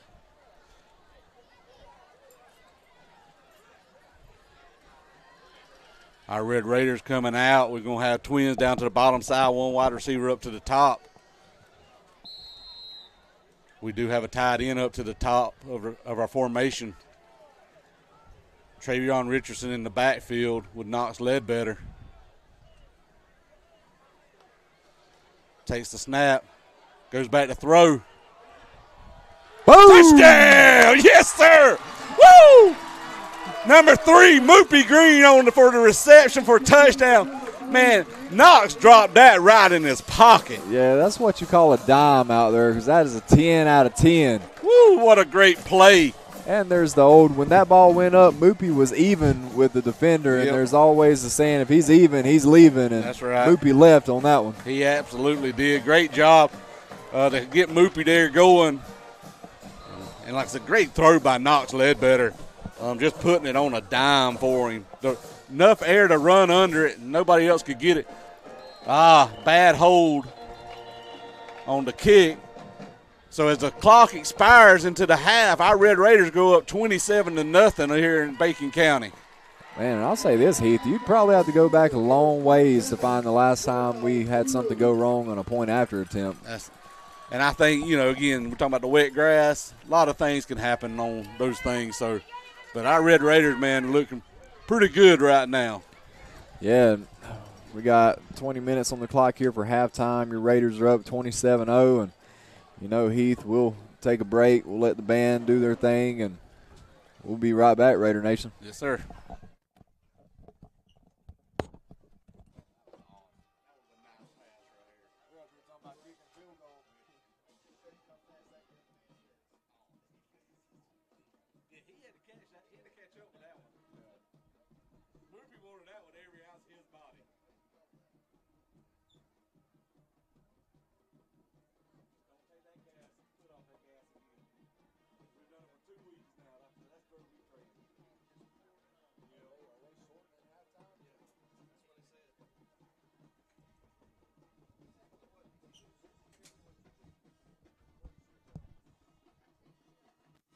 Really quick, it's going to be a shortened halftime here tonight as they only put 10 minutes on the clock. Originally they had 20, and it's down to 9 minutes and 8 seconds now. So we'll be back with you guys in just a few minutes.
know. Didn't get it from me. Got it from her mama. She bosses me. I don't know how she bosses me. I'm her daddy, and she bosses me. And I said, Hey, something about them little I girls, don't man. have to do that. Well, just do it, daddy. Then she's got Adley, and that really. Something about them little girls, though. I got two of them. Yeah, Adley acts just like her boy. So when she goes to kindergarten, she got in a fight. Or not, but at a, not kindergarten, but she's at the daycare. This little girl kid. Oh boy. I said she grabbed her and they were rolling in the floor. I said, really?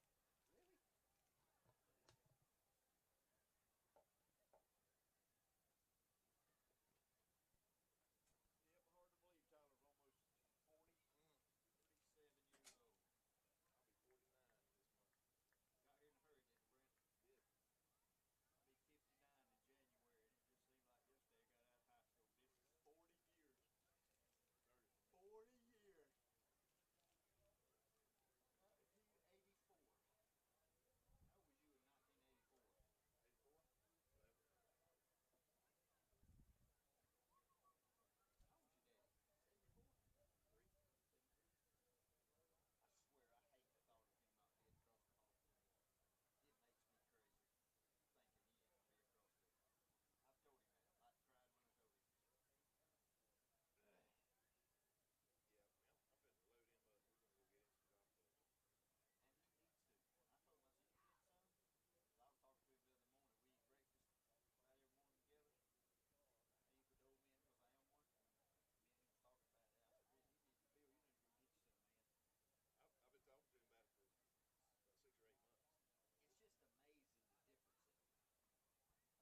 All right, Raider Nation, we're back. I'm about to get this second half started here with your Raiders up 27-0 on Lanier so far. Heath, what have you liked? What have you disliked? What's your thoughts? Man, I like the way we come down there with just a few seconds left in the second quarter and being able to come away with some good points. Knox just dropping that dime right into Moopy's hands to come away there with a score there at the end of the half to put us up by a nice little margin, knowing that Lanier was going to get the ball back here to start the second half. So our Red Raiders just, seemed to, on offensively, we were kind of doing pretty much what we wanted to do, which is our game with the running back, our stable of running backs, and then to throw in some passing here or there that, Knox might not get all the credit for that. As good as he is, he's a pretty good passer, and he definitely showed it on that last series there. Yeah, I think our biggest complaint here tonight will just be us. Whatever happened on the snap there with the PAT and the whole operation. But hey, you can't really complain when you're up 27-0. No, and last we had some issues. We've had some issues with some of the snaps, a little high, caused some issues. But we've been fortunate enough it didn't cost us on any of them. But our Red Raiders are teeing it up. Line drive kick, and that's going to go through the end zone by Isaiah. Isaiah does a great job, man. I don't know. I kind of like those line drive kicks. They look like they turning sideways, not end over end. Well, that's been the difference in us and most of the teams we've played so far this year. It's usually on a kickoff, our starting field position, we'll get it 30, 35, 40, where now most other teams, they're starting inside their 20 or around 25, just because Isaiah's got a leg to get it back there through the back of the end zone or cause a fair catch. I mean, he's a weapon. And another thing, as far as talking about likes, man, our defense, they have stepped up more than a handful already of 3 and outs. And then the interception was big earlier. We recovered a fumble, caused a couple of fumbles they've had to jump on. So it just seems like, right now everything, the ball's bouncing our way and we're doing what we're supposed to be doing. And if we can just eliminate any part of us killing ourselves, we should be pretty good the second half. But I know Lanier's going to come out swinging here, and they come out with twins to both sides. Little pitch.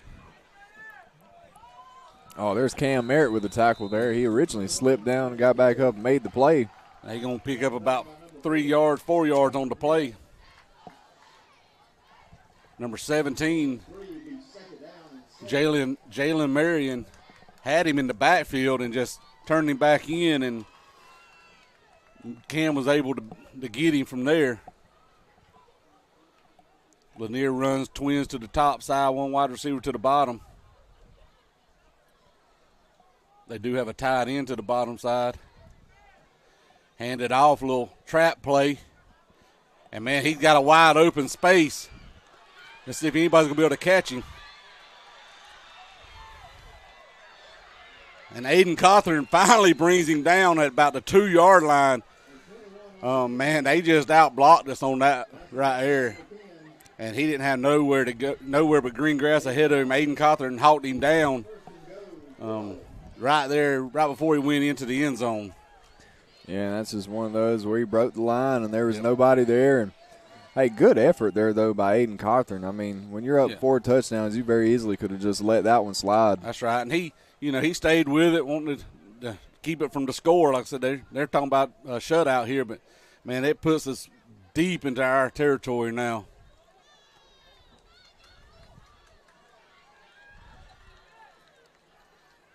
Our Red Raiders line up in a goal line defense.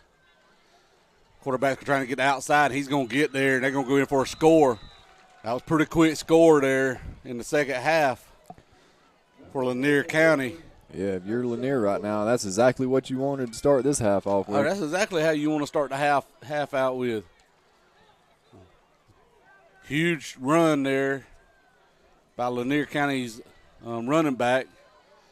Great blocking across the O-line. They had a couple of guys pulling out in front of him also to get them way down into our territory. And then the quarterback just run a little quarterback keeper around the corner. And the kick is good. So with 10 minutes and 53 seconds left in the third quarter, our Red Raiders are up 27-7 against Lanier County Bulldogs. Yeah, and Heath, that right there, that long run, that's one of those explosives that if you follow Georgia football, Kirby Smart talks about every week. Oh, yeah. About how, they want to be the team with the most explosives, and usually you lead that category, you win. And I mean, here tonight, I'd say we're winning that category, but Lanier certainly hit one there. Well, and that's their team. They had the opportunity and they had the ability to hit those big plays. And again, if you let them hit too many big plays, it changes momentum for sure. Yeah, and it can change the game very quick. Yep. Momentum is the biggest game changer I think there is in the game. Our Red Raiders are out to receive the ball. We got number 4, Keandre Dixon, and number 3, Moopy Green back deep to receive. Last time that they kicked off, the only other time they kicked off was at the start of the game, and they kicked a little squib right up the middle to us. And see what they're going to dial up here again. The kicker got a pretty good little leg. Yeah, we've seen that pregame warming up. He's lined up pretty deep to kick the ball. Going to try a little line drive kick, and they're going to jump or run across the line before he leaves. So that's going to back them up 5 yards. And I can tell you, if you can kick it to him if you want to.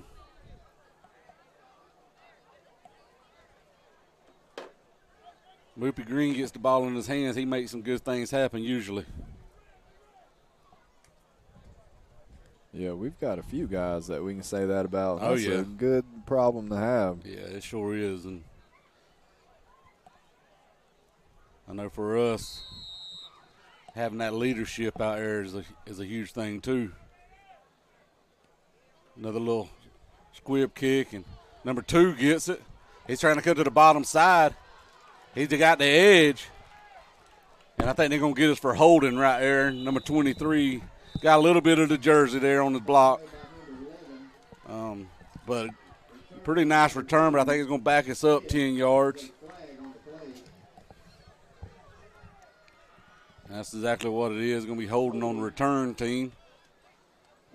So our Red Raiders are going to take over this possession here in the third quarter, first possession of the half.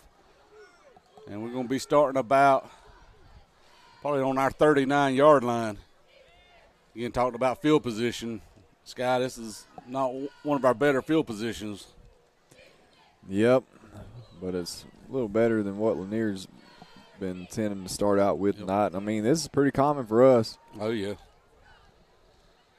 We come out with two running backs in the backfield, one wide receiver to the bottom, Moopy Green in his slot running back position.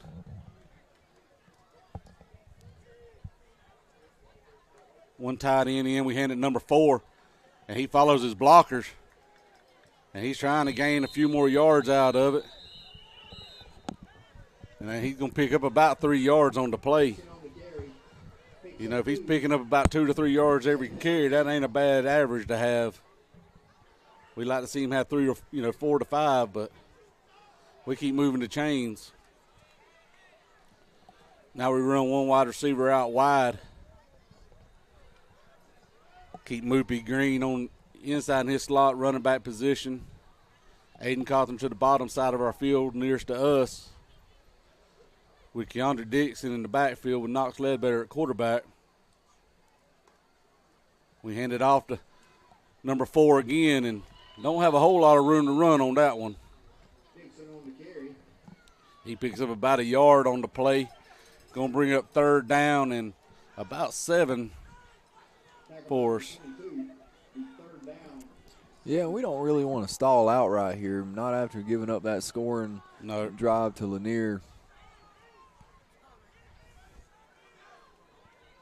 We run twins to the top side, one wide receiver to the bottom. They're showing blitz at the linebacker position. Man, howdy. I thought him and Sam headbutted across the line there. Knox sets his back up. Hands it off to number 4. And they do stop us there. They were bringing the house on that. Keandre didn't have a whole lot of room to go, so that's going to bring up 4th and about 6 for our Red Raiders. And it's probably going to bring on the punt team for the first time tonight, ain't it? I believe so, yeah. And, you know, you can kind of hear it and sense that Lanier's got a little bit of fire down there on that sideline right now. They got a flag on the play. Oh, that'd be great for us. Yeah, we'll go ahead and take the punter off the field. Yep.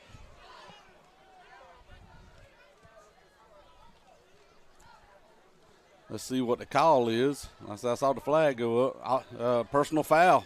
That's 15 big ones right there. That breathes life into us right there for sure. Man, and I'm sure that's just absolutely deflating on that Lanier sideline over there. Because, man, that all they had to do was get off the field. Let our defense go on or our punt team go on there.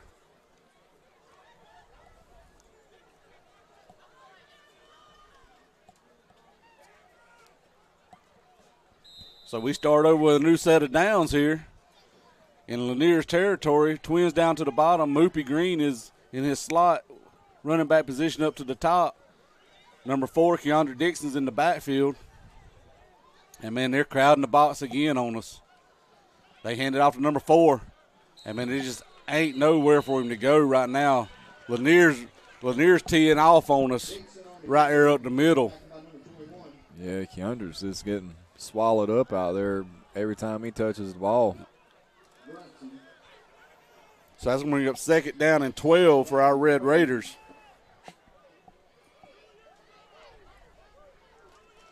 Aiden Cawthorn's down here on the bottom side of the field by himself. One DB covering him. They don't have a safety over the top.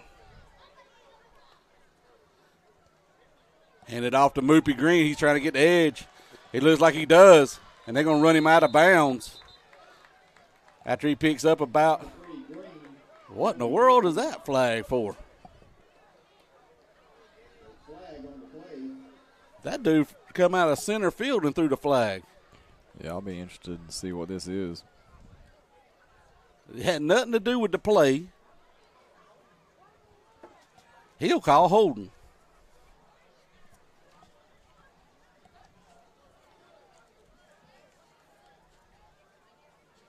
Really? That's crazy, man. The back judge over there on the far side, furthest referee from the play, is going to throw a flag. I think he just wanted to see if his was still back there. They're going to wave off the flag. Like I said, I wouldn't have understood that one at all. So that's going to bring up 3rd down and about 4 for our Red Raiders. There's that Moopy bad luck out there. Break a big play and end up with a flag on it. Yep. We got our 2 running backs in the backfield. They showing blitz again, and they got it in that time. They're going to have to do something to slow that up because they've been teeing off on us here on the 3rd quarter with that. That's going to bring up a 1st down for our Red Raiders. Yeah, I think Lanier is pretty much settling out on the run a little bit right now. Yep.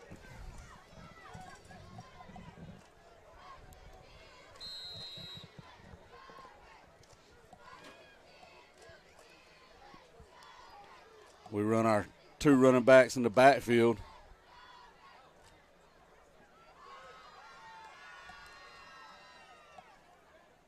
And number 1 takes it up the middle, and he's driving his feet trying to get more yardage out of it. He's going to gain about 6 yards on the play. That was a good cutback there by Travion. He's got great vision, man. He's one of those that he just seems like he sees the ball all the time or sees the lane all the time. Sometimes he don't make the right choice, but 9 times out of 10 or 8 out of 10, he's going to make the right choice to get as many yards as he can. So that's going to bring up 2nd down and about 4 for our Red Raiders.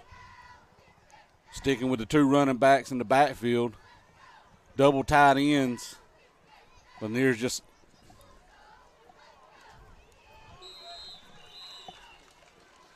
high snap a little bit. Yeah, we've seen that a couple times now where it's been what looks like a little high, and Knox is, on the first attempt not really been able to corral it. It's kind of bobbled around a little bit and just throwing us off back there. Yeah. And our Red Raiders backed us up a little bit there. Lost a couple of yards, 3rd down and 5. Here, big 3rd down play for our Red Raiders. Fake the handoff to Moopy. That's a catch. That's a catch. Oh, man, I think they're calling it down. Man, I'll say this, though. If Knox could have been able to set his feet there Yep. and throw it back. Oh, they put it. They done it as a catch. I thought he was trying to say it hit the turf. Yeah. And if Knox could have threw that back, he had Jason Guess wide open for a touchdown. Yep. Just he had to roll out and couldn't get set and had to just hit Aiden there. But, hey, it worked out. That's right. Great play by Aiden Cawthorn to put his hands under there to scoop that up. We got one wide running back in the backfield with Knox Ledbetter. Number 10, Aiden Cawthorn down to the bottom side all by himself. I'd do a corner fade. Knox tries to run the ball, and he's going to fall forward for about 2 yards after he was hit behind the line of scrimmage.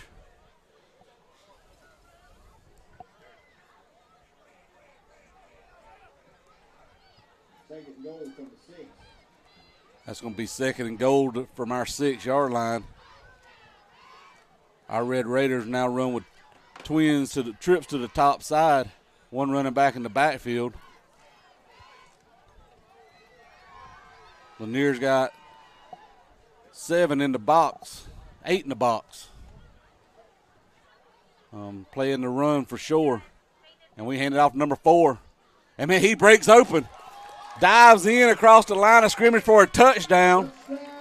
4 minutes and 53 seconds. We put a few more points on the board. Answer back from that opening drive that Lanier had. Nice little offensive series, I believe, for our Red Raiders that bring it down the field and put one in for us. Yeah, just that scoring machine like we talked about. It's like with Keandre, everything just comes up That's gold. the 3rd one tonight again, ain't it? Yeah. That's his 3rd of the night. Young man's putting up a great average here in the last few weeks, and the ball goes up and through.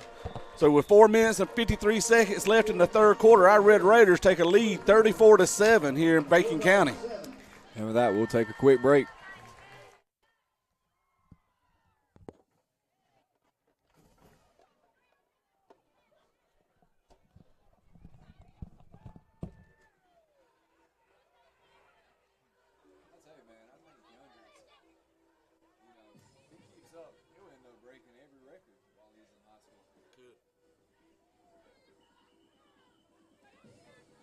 Sam's having a bandage is snapping on him. He's got some spots like some infection set up. So I don't know if that's messing him up or what tonight. Yeah, well, you don't want to play around with no infection, that's for sure. It's actually cleared up a lot better, but, but he's got it taped up, and I wonder if that ain't.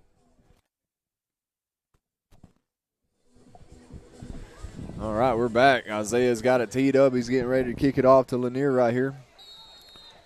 Lanier's got a couple of guys deep, standing on about their 10-yard line. Isaiah, high kick, and it looks like it's going to about fall, but it don't. They get it. And he stays on his feet. He's got one guy to beat. And we finally push him out of bounds, number 9. Finally pushed him out of bounds on our 30-yard line. Just a couple missed tackles right there.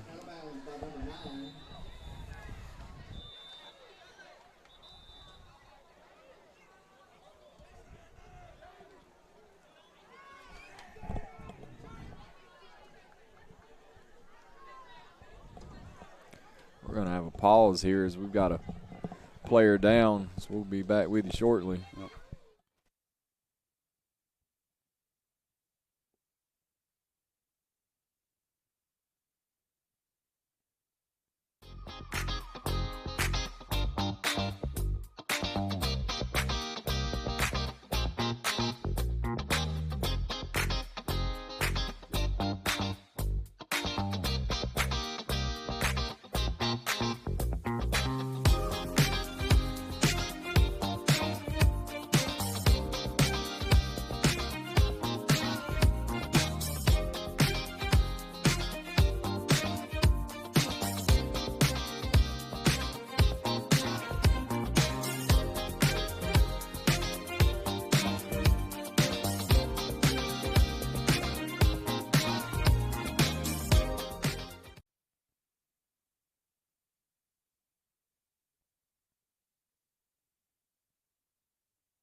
All right, I'm assuming we're going to play ball here. They've got offense and defense on the field. Whistle's blown. That's McKee Brown. Oh, nope. Quarterback kept it. Oh, that should be holding right there. Thank you. He's going to get a holding right there. I didn't see the quarterback. He pulled it at the last minute. Did a great job of reading that. Because if he hadn't, Akey would have killed him. Yeah, I thought Akey had done made another 3 or 4 yard tackle for loss there in the backfield.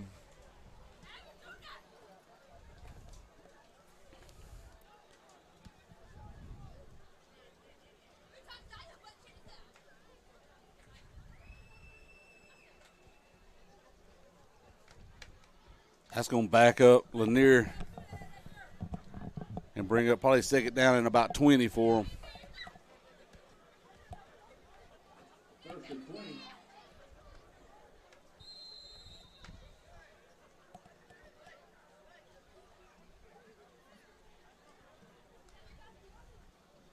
Fake the handoff, going to throw a pass. Oh, they're going to get us for a late hit, really? Wow, I thought Cam hit him about the time he let go of the ball. Yeah, and that pass really didn't have a shot at getting caught there, as he just had to kind of throw that one up down the field there. We had 2 defenders back there. It's just one of those penalties that you just hate as a coach. Dang. That's 15 yards? Yeah, it's going to be roughing the passer.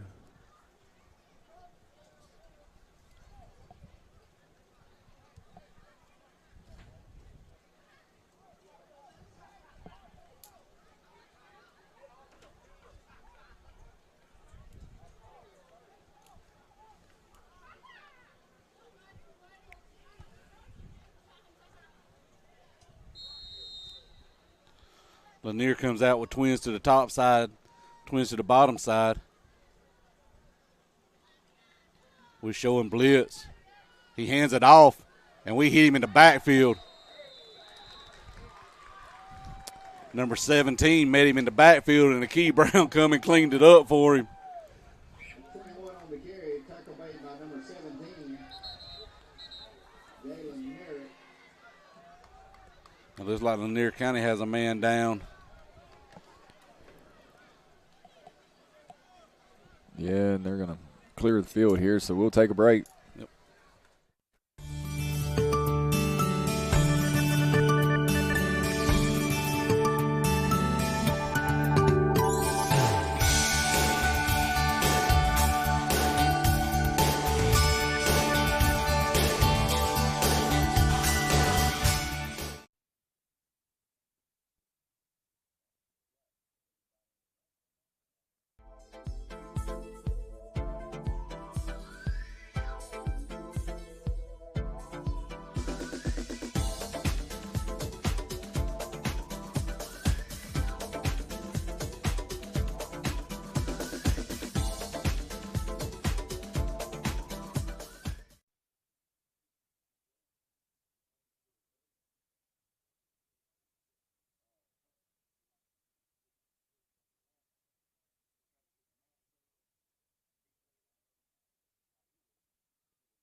All right, we're back. That young man for Lanier County was able to make his way off the field.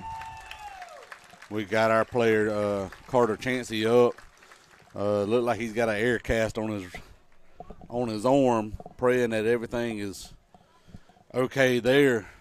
Hate to see that from that young man, sophomore. Has stepped up big for us. Yeah, and I for mean, sure. We've got something else going on here. We're going to go take another break.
All right, we're back again here. Heath, we've had quite the series of unfortunate events out here. Yeah, it's definitely been one of those occasions. Don't know a whole lot what to say. But 4 minutes left in the third quarter. Lanier's driving here late in the game. They come out with twins to the top side and twins down to the bottom side of our field, and they're headed towards, if they're looking at it, they're facing Waycross.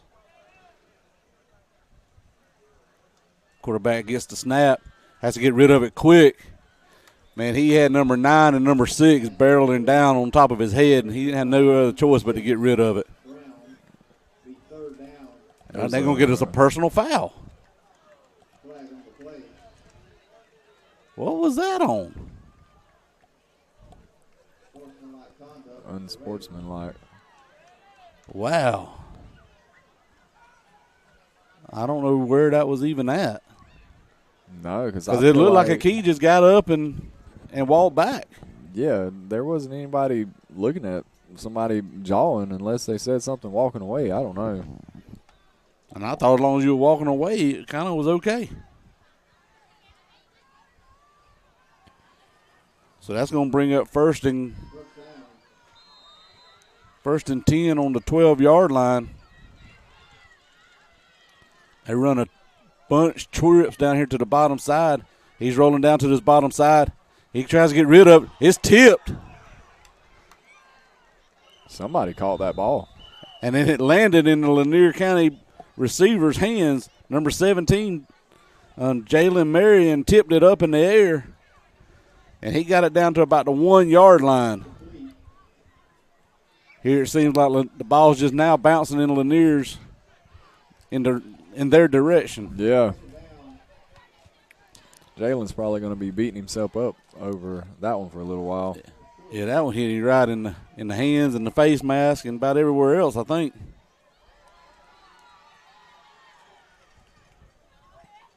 We bring in a goal line defense, our big guys. Lanier lined up. And what we always considered the horseman package back in Cofer's days. Run it right up the middle. And he's going to sneak in there for a touchdown. So here Lanier has in the third quarter put up 2 touchdowns against our Red Raiders with 3 minutes and 1 second left. And this third quarter just seemed like it is taking forever. Yeah. And, hey, credit Lanier out there. I mean, you go in the halftime down by 27 points. They've come out and, I mean, they've responded. They haven't given up and laid down, that's for sure. They definitely are staying in it to keep it from going to a running clock here.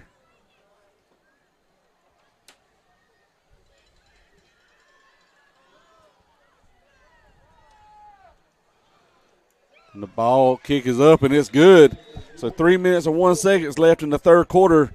Score 34 our Raiders, 14 Lanier Bulldogs. Yeah, we'll stay on as we've taken what seems like about 137 breaks in the last few minutes here. Man, it's the last 2 minutes just has been almost like I don't even know how to explain it. Yeah. It's just been weird. Yeah. I reckon that's the best word we can use is weird. Seems like about every time they run a play, either there's a Red Raider on the dirt or a Bulldog on the dirt. Or we're sorting out a flag or something. Yeah, it's definitely been the laundry on the field is definitely not what we want to see, for sure. I'm sure Lanier's thinking the same thing, especially this deep in the year. Yeah. You would hope by this point we'd be cleaning up some of the things and that we would love to see them start cleaning it up, but they haven't done it. And that goes back to dealing with 14 to 18-year-old young men. And then the mental side, we've talked about it over the last month or so. The 6 inches between our ears hurts us a lot of times. Lanier's got the ball teed up. They've done nothing pretty much than squib kicked it all night. I wouldn't see them doing anything different. They kick a line drive kick right down the middle of the field. Number 4 picks it up. He ain't got much block, but he makes some room. He's still on his feet. Yeah, and I'll be honest, with that being Keandrick, I was half expecting him to pop out of there and come up clean, head to the house. That's definitely not the field position. They're going to move us up to the 20-yard line. That's where our Red Raiders are going to start out this drive. Yeah, we just need this offense to keep that momentum going that they've had tonight. That, you know, I want to say rhythm. It hasn't been perfect, but it's gotten the job done so far. You know, just keep the ball safe. Don't do nothing crazy with it. And let's get this clock on down and take this game on to the house. 2 minutes, 51 seconds left in the third quarter. Our Red Raiders start the drive. We got Twins down to the bottom side. And that counter play, Moopy's got blockers. He made one guy miss. He's trying to get the edge, and they're going to bring him out of bounds about the 39, 40-yard line. And believe it or not, Sky, we had one play where there wasn't no flags. Moopy there with a big play. And, you know, last year and coming into this year, Moopy was the big play guy, and that's what we've expected. But like I've been saying all night, you know, just some things just haven't gone right on some of those plays. But he's hit on a couple tonight, and that's been good to see. We run with trips to the top side, one running back in the backfield. Clock's running for our Red Raiders. Knox settles our lineman down. Gets the snap. Quick throw to number 10. He's trying to get outside, and they're going to get us for holding. And I'll definitely say Moopy was holding. Moopy say, what'd I do? He was hugging him out there. Well, Heath, if it was up to the players, there would be 0 flags in every ball game. Yeah. That would be the perfect world, but it was one of those things. Moopy was trying to hold his block and just couldn't keep his hands inside. And when you get a play out there in space like that, that's what happens a lot of times. So that's going to bring up first down and 20 for our Red Raiders, backing us all the way up to about the 29-yard line. We run one wide receiver up top, Twins down to the bottom, one running back in the backfield. Lanier's got 9 guys in the box. They're playing man passing. Travion tries to find some room, and he plows up for about 4 to 5 yards there on the play.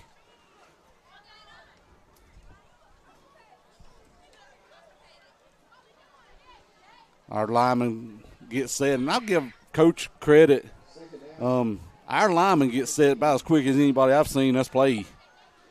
We're ready to get the play in. We're ready to roll. We run with Twins down to the bottom side. Tied in down to that bottom set of the formation. One running back in the backfield. Hand it off to Moopy Green again. He's got blocking, trying to cut back up. Had a little bit of room, but it closed up in a hurry. So that's going to bring up second down and about 15, 13 for our Red Raiders. That's one of those downs and distances that you don't really want to find yourself in very often. Yep. You definitely don't like to pull that one out of the playbook. One wide receiver down to the bottom. Fake the handoff. Oh, man. Pass falls incomplete. Knox Ledbetter was pretty much running for his life right then. I'll be honest, he had the tight end open in the flats pretty quick if he'd have hit him. I think he was looking to the other side of the field. Yeah, he just happened to be rolling the opposite way there. Yep. Brings on our punt team. Isaiah's done a good job this year with our punts.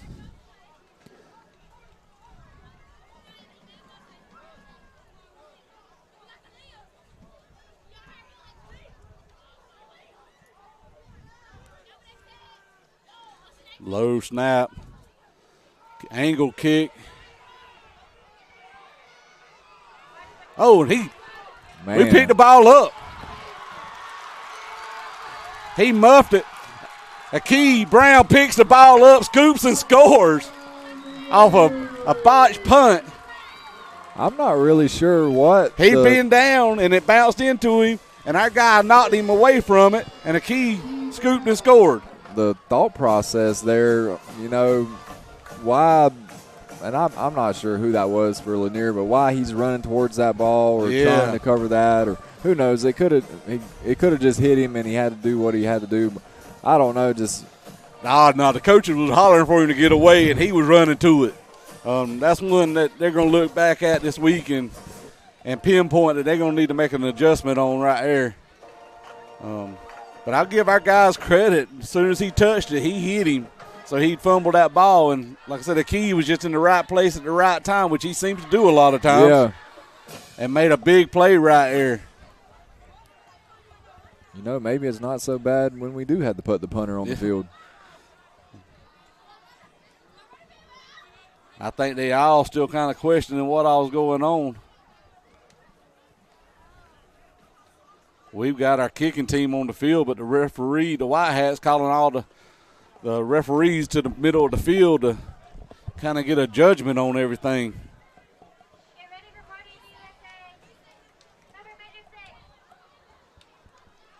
You know, the night's been one of those nights of, I ain't going to say it's been pretty, but we've got the job done. The ball's bouncing in our favor in some of these cases. And we'll see what the White Hat is going to tell the coach from Lanier County. I'll say there's been some pretty interesting things go on in this ball game tonight. And, hey, we've still got another whole quarter to go, Heath. We still got 12 minutes left in the game to see the direction that it heads in. And I know this is just something with the way that we played. It's going to drive the coaching staff crazy. We made a lot of mistakes that we definitely need to clean up, especially heading into region play, because our region ain't no joke. Go next week to Thomasville, starting region, and, man, it's just one of those things that going to Thomasville, I don't care who you are, is going to be a tough place to play. They still discussing what's going on over there. The coach for Lanier is not real happy. He's done took his headset, his hat off, and just trying to plead his case on that. Our kicking team still on the field, waiting for a ruling.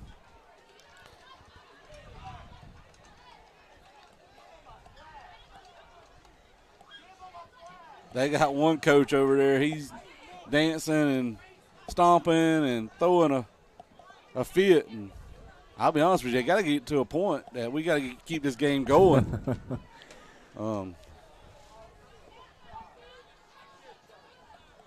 Now the White Hats coming over to Coach Mark Wilson, let them know what's going on. I wouldn't be surprised if they didn't back this up and erase our field score, which I don't. Crazier things have happened, Sky. I'd say after a discussion that's taken this long, there's really no telling as to what this might be. Nothing would surprise me at this moment.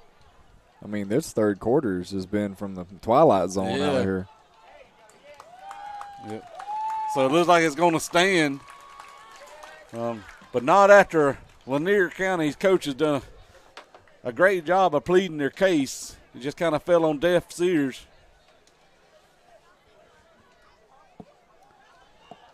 Number 19, Isaiah, sets up, and now they get a penalty. Yeah, and that's going to be on the They're going to get a sideline warning.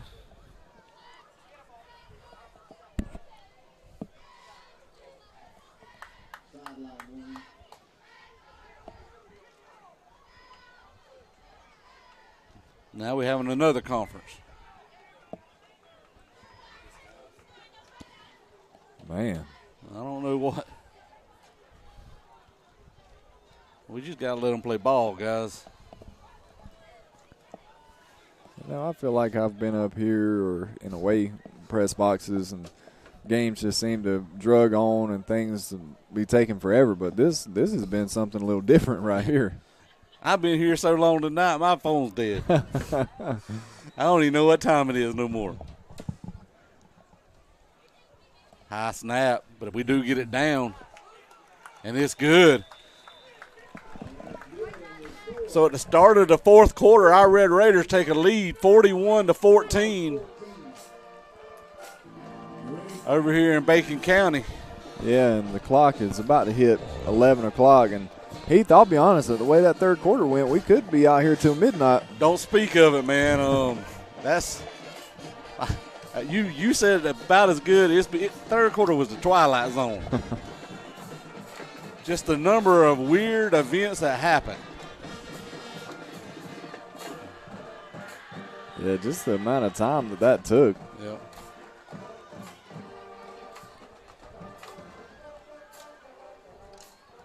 And now they're having to make them switch sides of the field because started the fourth quarter.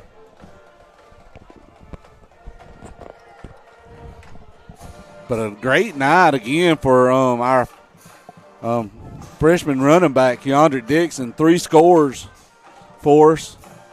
Defense has played a good game. I know they didn't get the shutout they wanted.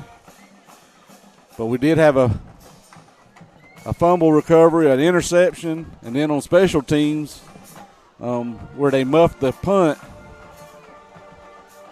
And we come away with a scooping score on that.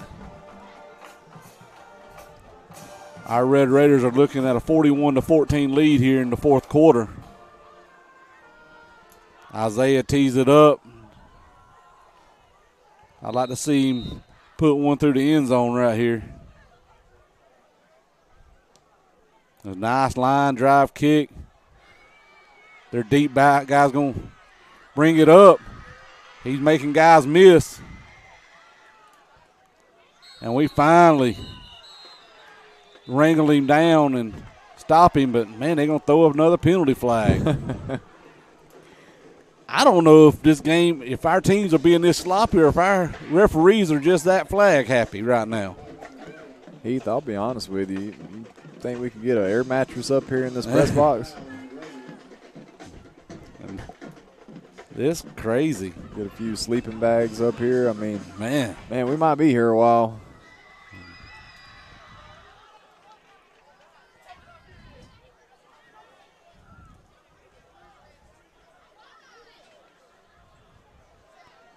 I think this ball is going to be spotted there around midfield, it looks like. Yep.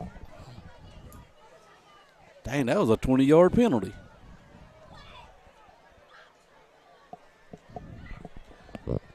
Lanier comes out. Twins to the top side. And, man, they got a man we ain't even covering. I'm talking about a man wide open out there. I'm talking there ain't nobody out there with him. Oh. Good catch there. Yes, sir. Man, I'll give Santiago credit to even being in that play.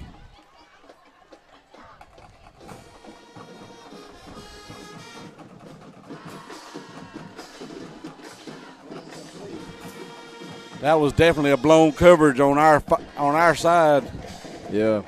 Being a little complacent, I think, hurt us on that when we didn't account for all the receivers. And they snuck one in on us. Yeah, good catch there. Ball was a little underthrown and kind of let the defender get back in the play, but the receiver was able to come down with it. That was a good play there by that young man. So that's going to bring up 1st and goal on the 8-yard line for Lanier County. They run twins to the top side, twins down to the bottom side, one running back in the backfield. They hand it off up the middle, and he gains a couple of yards, and we bring him down. Going to bring up 2nd and goal for Lanier County Bulldogs. 11 minutes and 5 seconds, 11 minutes left in the game. Lanier County is knocking at the doorsteps for another score here. Our Red Raider defense, we're asking them to step up and be big right here. Twins to the top side, one wide receiver down to the bottom, one running back in the backfield. Quarterback's going to take it. He's trying to get to the outside, and he don't get there. We bring him down and run him out of bounds. I don't think he got any yards on that play, Sky. No.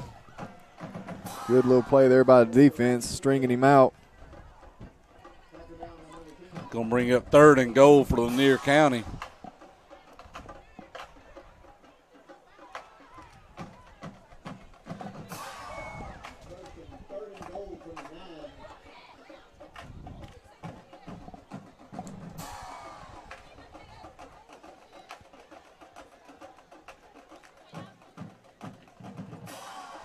Lanier County's looking to the sideline for the play. They ain't even started the 25-second clock. I'm telling you, Heath, we're going to be here a while. Just settle in. One running back in the backfield. Call for a run. And, man, Jeremiah Williams just sniffs that one out. No gain on the play. Going to bring up 4th down. Matter of fact, I think he lost a yard or 2 on that play.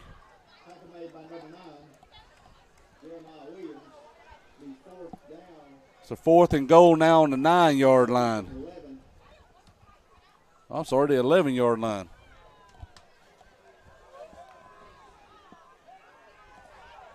So they started this little section right here. 1st and goal on the 8. Now they're back on the 11.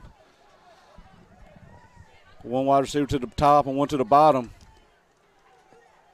One running back trying to float it over.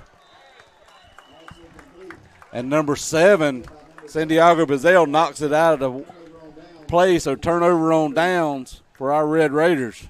Great job by our defense to step up on it right here.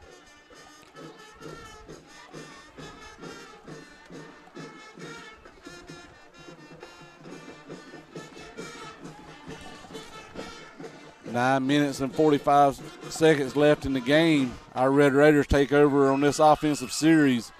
Deep in our own territory, we're on the 11-yard line. And we've got the band playing Lady Gaga. Tanner Wilson's doing cartwheels. I mean, you got to love it. Good night to be a Red Raider so far. 2 running backs in the backfield. Lanier County's got all 11 in the box. Handed off to number 1. He spins, and they keep a hold of his jersey. And he don't get nowhere. Matter of fact, one's got him at the 10, one's got him at the 11. I think they're going to put it as no gain. This is one of those situations there with how Lanier's just stacking the box where we can just get any glimmer of open space out there. Yep. We'd certainly be off to the races. And Lanier actually has a player down right here, so we'll take another break, Heath.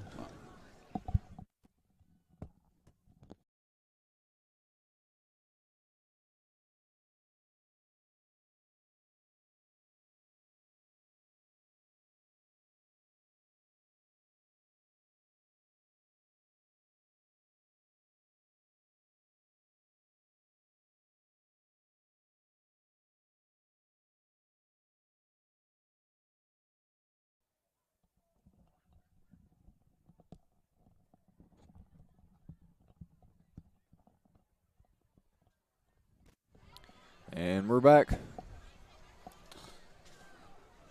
Our Red Raiders are 2nd and 10 here on our 11-yard line. We run with our double tight set. 2 running backs in the backfield with Knox Ledbetter. Moopy Green is in his slot running back position. Now we run Travion Richardson out at wide receiver. Knox settles his lineman down. Calls for the ball. That counter, and, man, it gets blown up.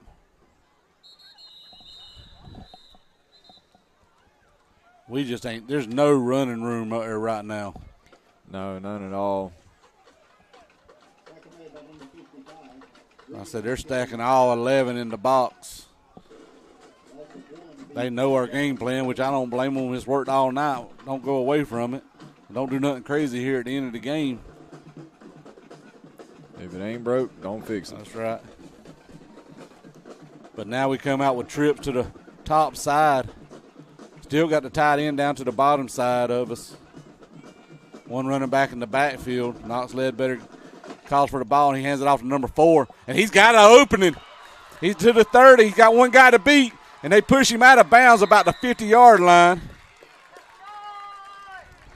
You know, Heath, I'm going to just say I'm not surprised right there. Yeah. I mean, like we've been saying, Keandrick, man, he touches the ball, and you literally – he gets it, and you think he's scoring every play at this rate. Well, and when you go back and look at that play, number 77, Tristan Strickland, man, he opened that hole. My slow self could have ran through that one and got all them yards. It's pretty easy running when you got a lineman out there just plowing the rows for you. Yeah, running back's best friend are those guys up front. Same thing can be said for the quarterback. And We're down to 13 seconds on the play clock. Those guys up front are often the most overlooked guys on the field, too. They're first to be blamed and the last to be looked at. Handed off to Travion. He's got the edge. He tries to cut back. One guy brings him down about the 28-yard line. First down for our Red Raiders.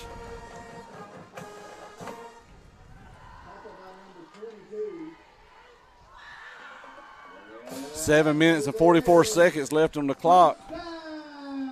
Our Red Raiders are driving here deep at the end of the game.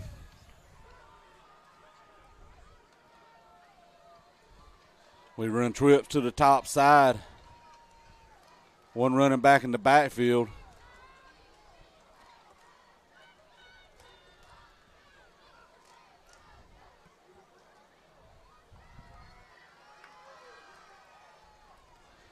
Hand it off again to Travion. He's going to pick up a couple of yards on the play. You know, Travion only got a couple right there, but he broke a couple tackles on the play, and it's really just your standard Travion Richardson run. And, you know, I know folks looking out there, man, our line looks like they're leaking like a sieve. But, man, they're bringing everybody through them. We just ain't got that many people that can block them. But our running backs are just that good that if you don't get a good hit on them, they're going to get a couple of yards each and every time. Hand off that counter again, and they eat it up in the backfield. Again, just too many people.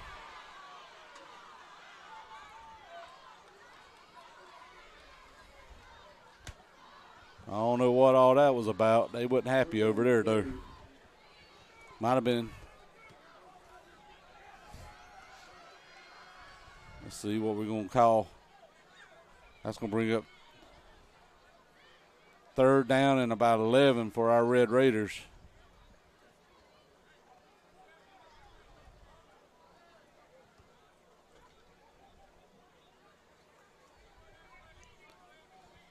Down to 16 seconds on the play clock. Clock down to 6 minutes.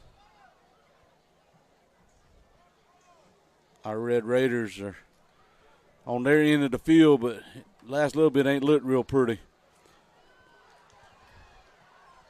Oh. Oh. And here we go.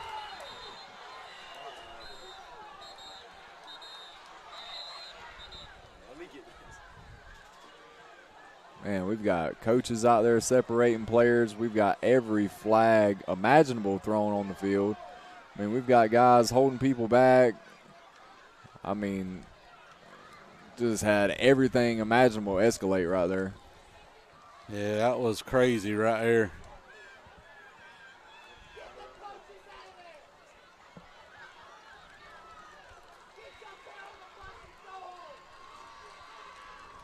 We've got Lanier's entire coaching staff just about on the field having some kind of argument or conversation with the refs right now.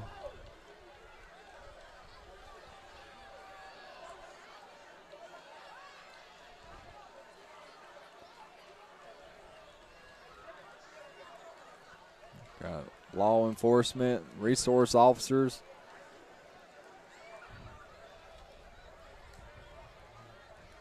Got our AD Shug Parker down there. Yeah, I'll give the referee and officials credit for keeping it as calm as they did. Yeah, I'll be honest, that's one of them situations right there that really could have escalated in a hurry.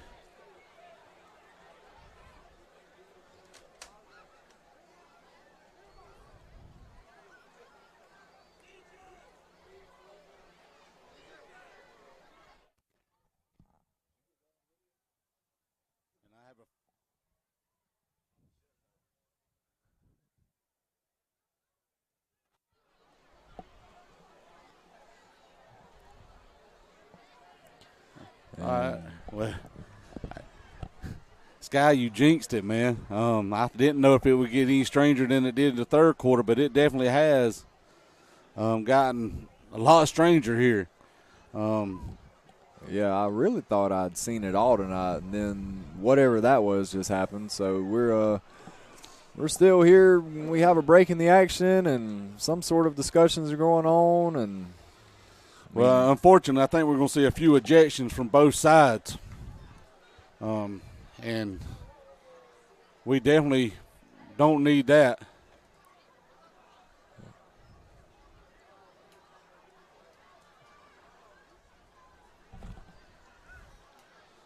I don't know what's going on, or I think Lanier County's athletic director is out talking to Coach Wilson, along with the head coach.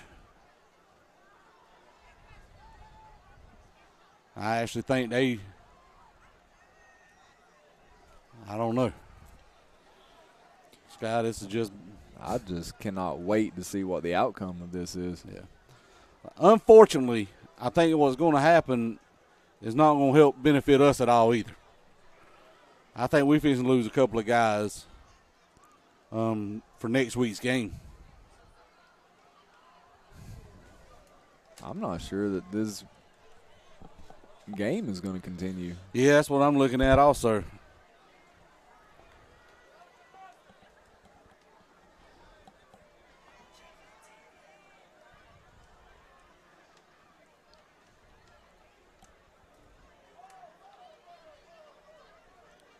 Yeah, I think the direction it's headed is we're fixing to call this game.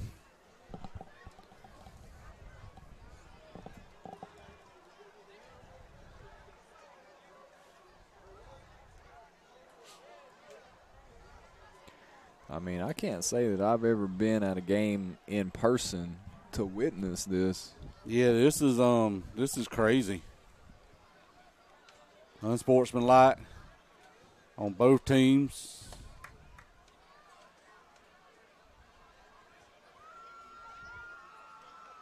Offsetting, personal foul. They're going to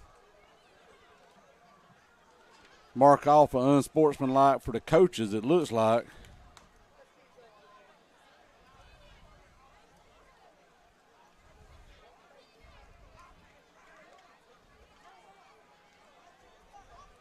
I didn't see that where they injected anybody. This is one of them times where I really wish that high school refs had that microphone where they could make an announcement. Yeah. I'm not seeing anybody being sent to the locker room on either No. side.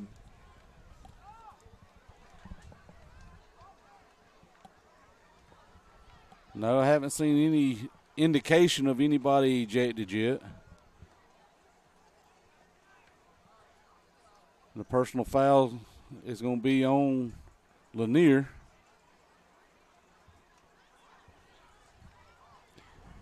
Well, I mean, they're going to mark us. I mean, we're going to have the ball on, what, the 10-yard line? Yeah.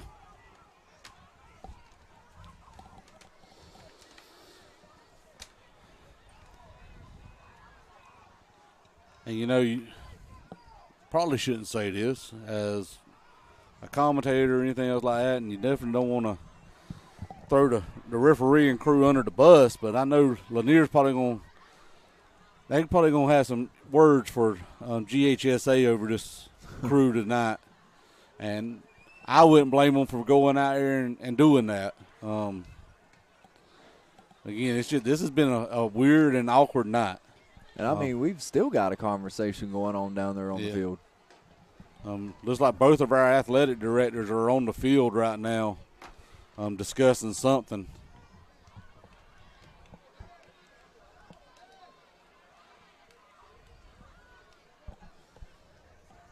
We got a couple of our guys underneath the tent, but they're not being escorted off the field or anything. I don't see the same. I see the same thing with Lanier. I don't see anybody being escorted off the field over there either. Now we've got both head coaches in the center of the field with the white hat and a couple of resource officers. I mean, Heath, we might have to go back through warm-ups if this game continues. I feel like this is like another halftime out here.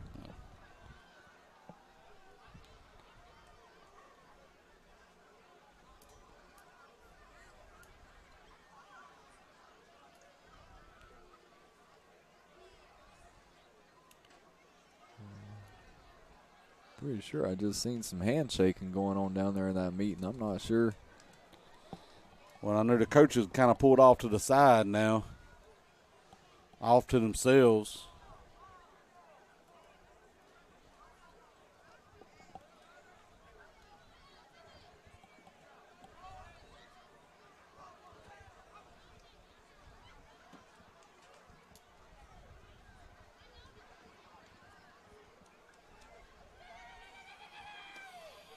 And Scott McCarty is still shooting T-shirts.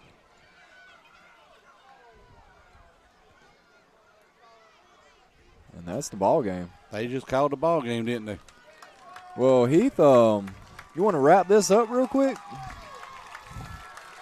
What a strange and wonderful night to be a Red Raider. As the referees are leading the press box, they're probably wondering the same thing. This has been a very crazy evening for sure.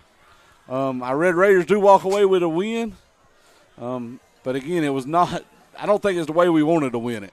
Heath, I'll be honest. I'm not really sure what just happened there in the second half. I don't know what I just witnessed. It's definitely something different, that's for sure. I mean, happy homecoming, you know? Yeah. Scott, that's really about, that's all we can say. I mean, at the end of the day, we're coming out here with a win. I mean, we look good. Special teams there. Isaiah, yet again. Knox, that big touchdown pass there to end the half. Run game with Keandrick, Moopy, Travion. I mean, they all had it going. Yeah, Lanier was able to stop us and blow us up in the backfield a few times, but we just kind of kept chopping and stayed steady and got the job done. The defense, I mean, we had a handful of just straight-up collisions out there tonight. Yeah, our defense was playing with ruthless aggression. They were flying all over the place, and like I said, I just hate to see the game end like this. Whatever the circumstance is, I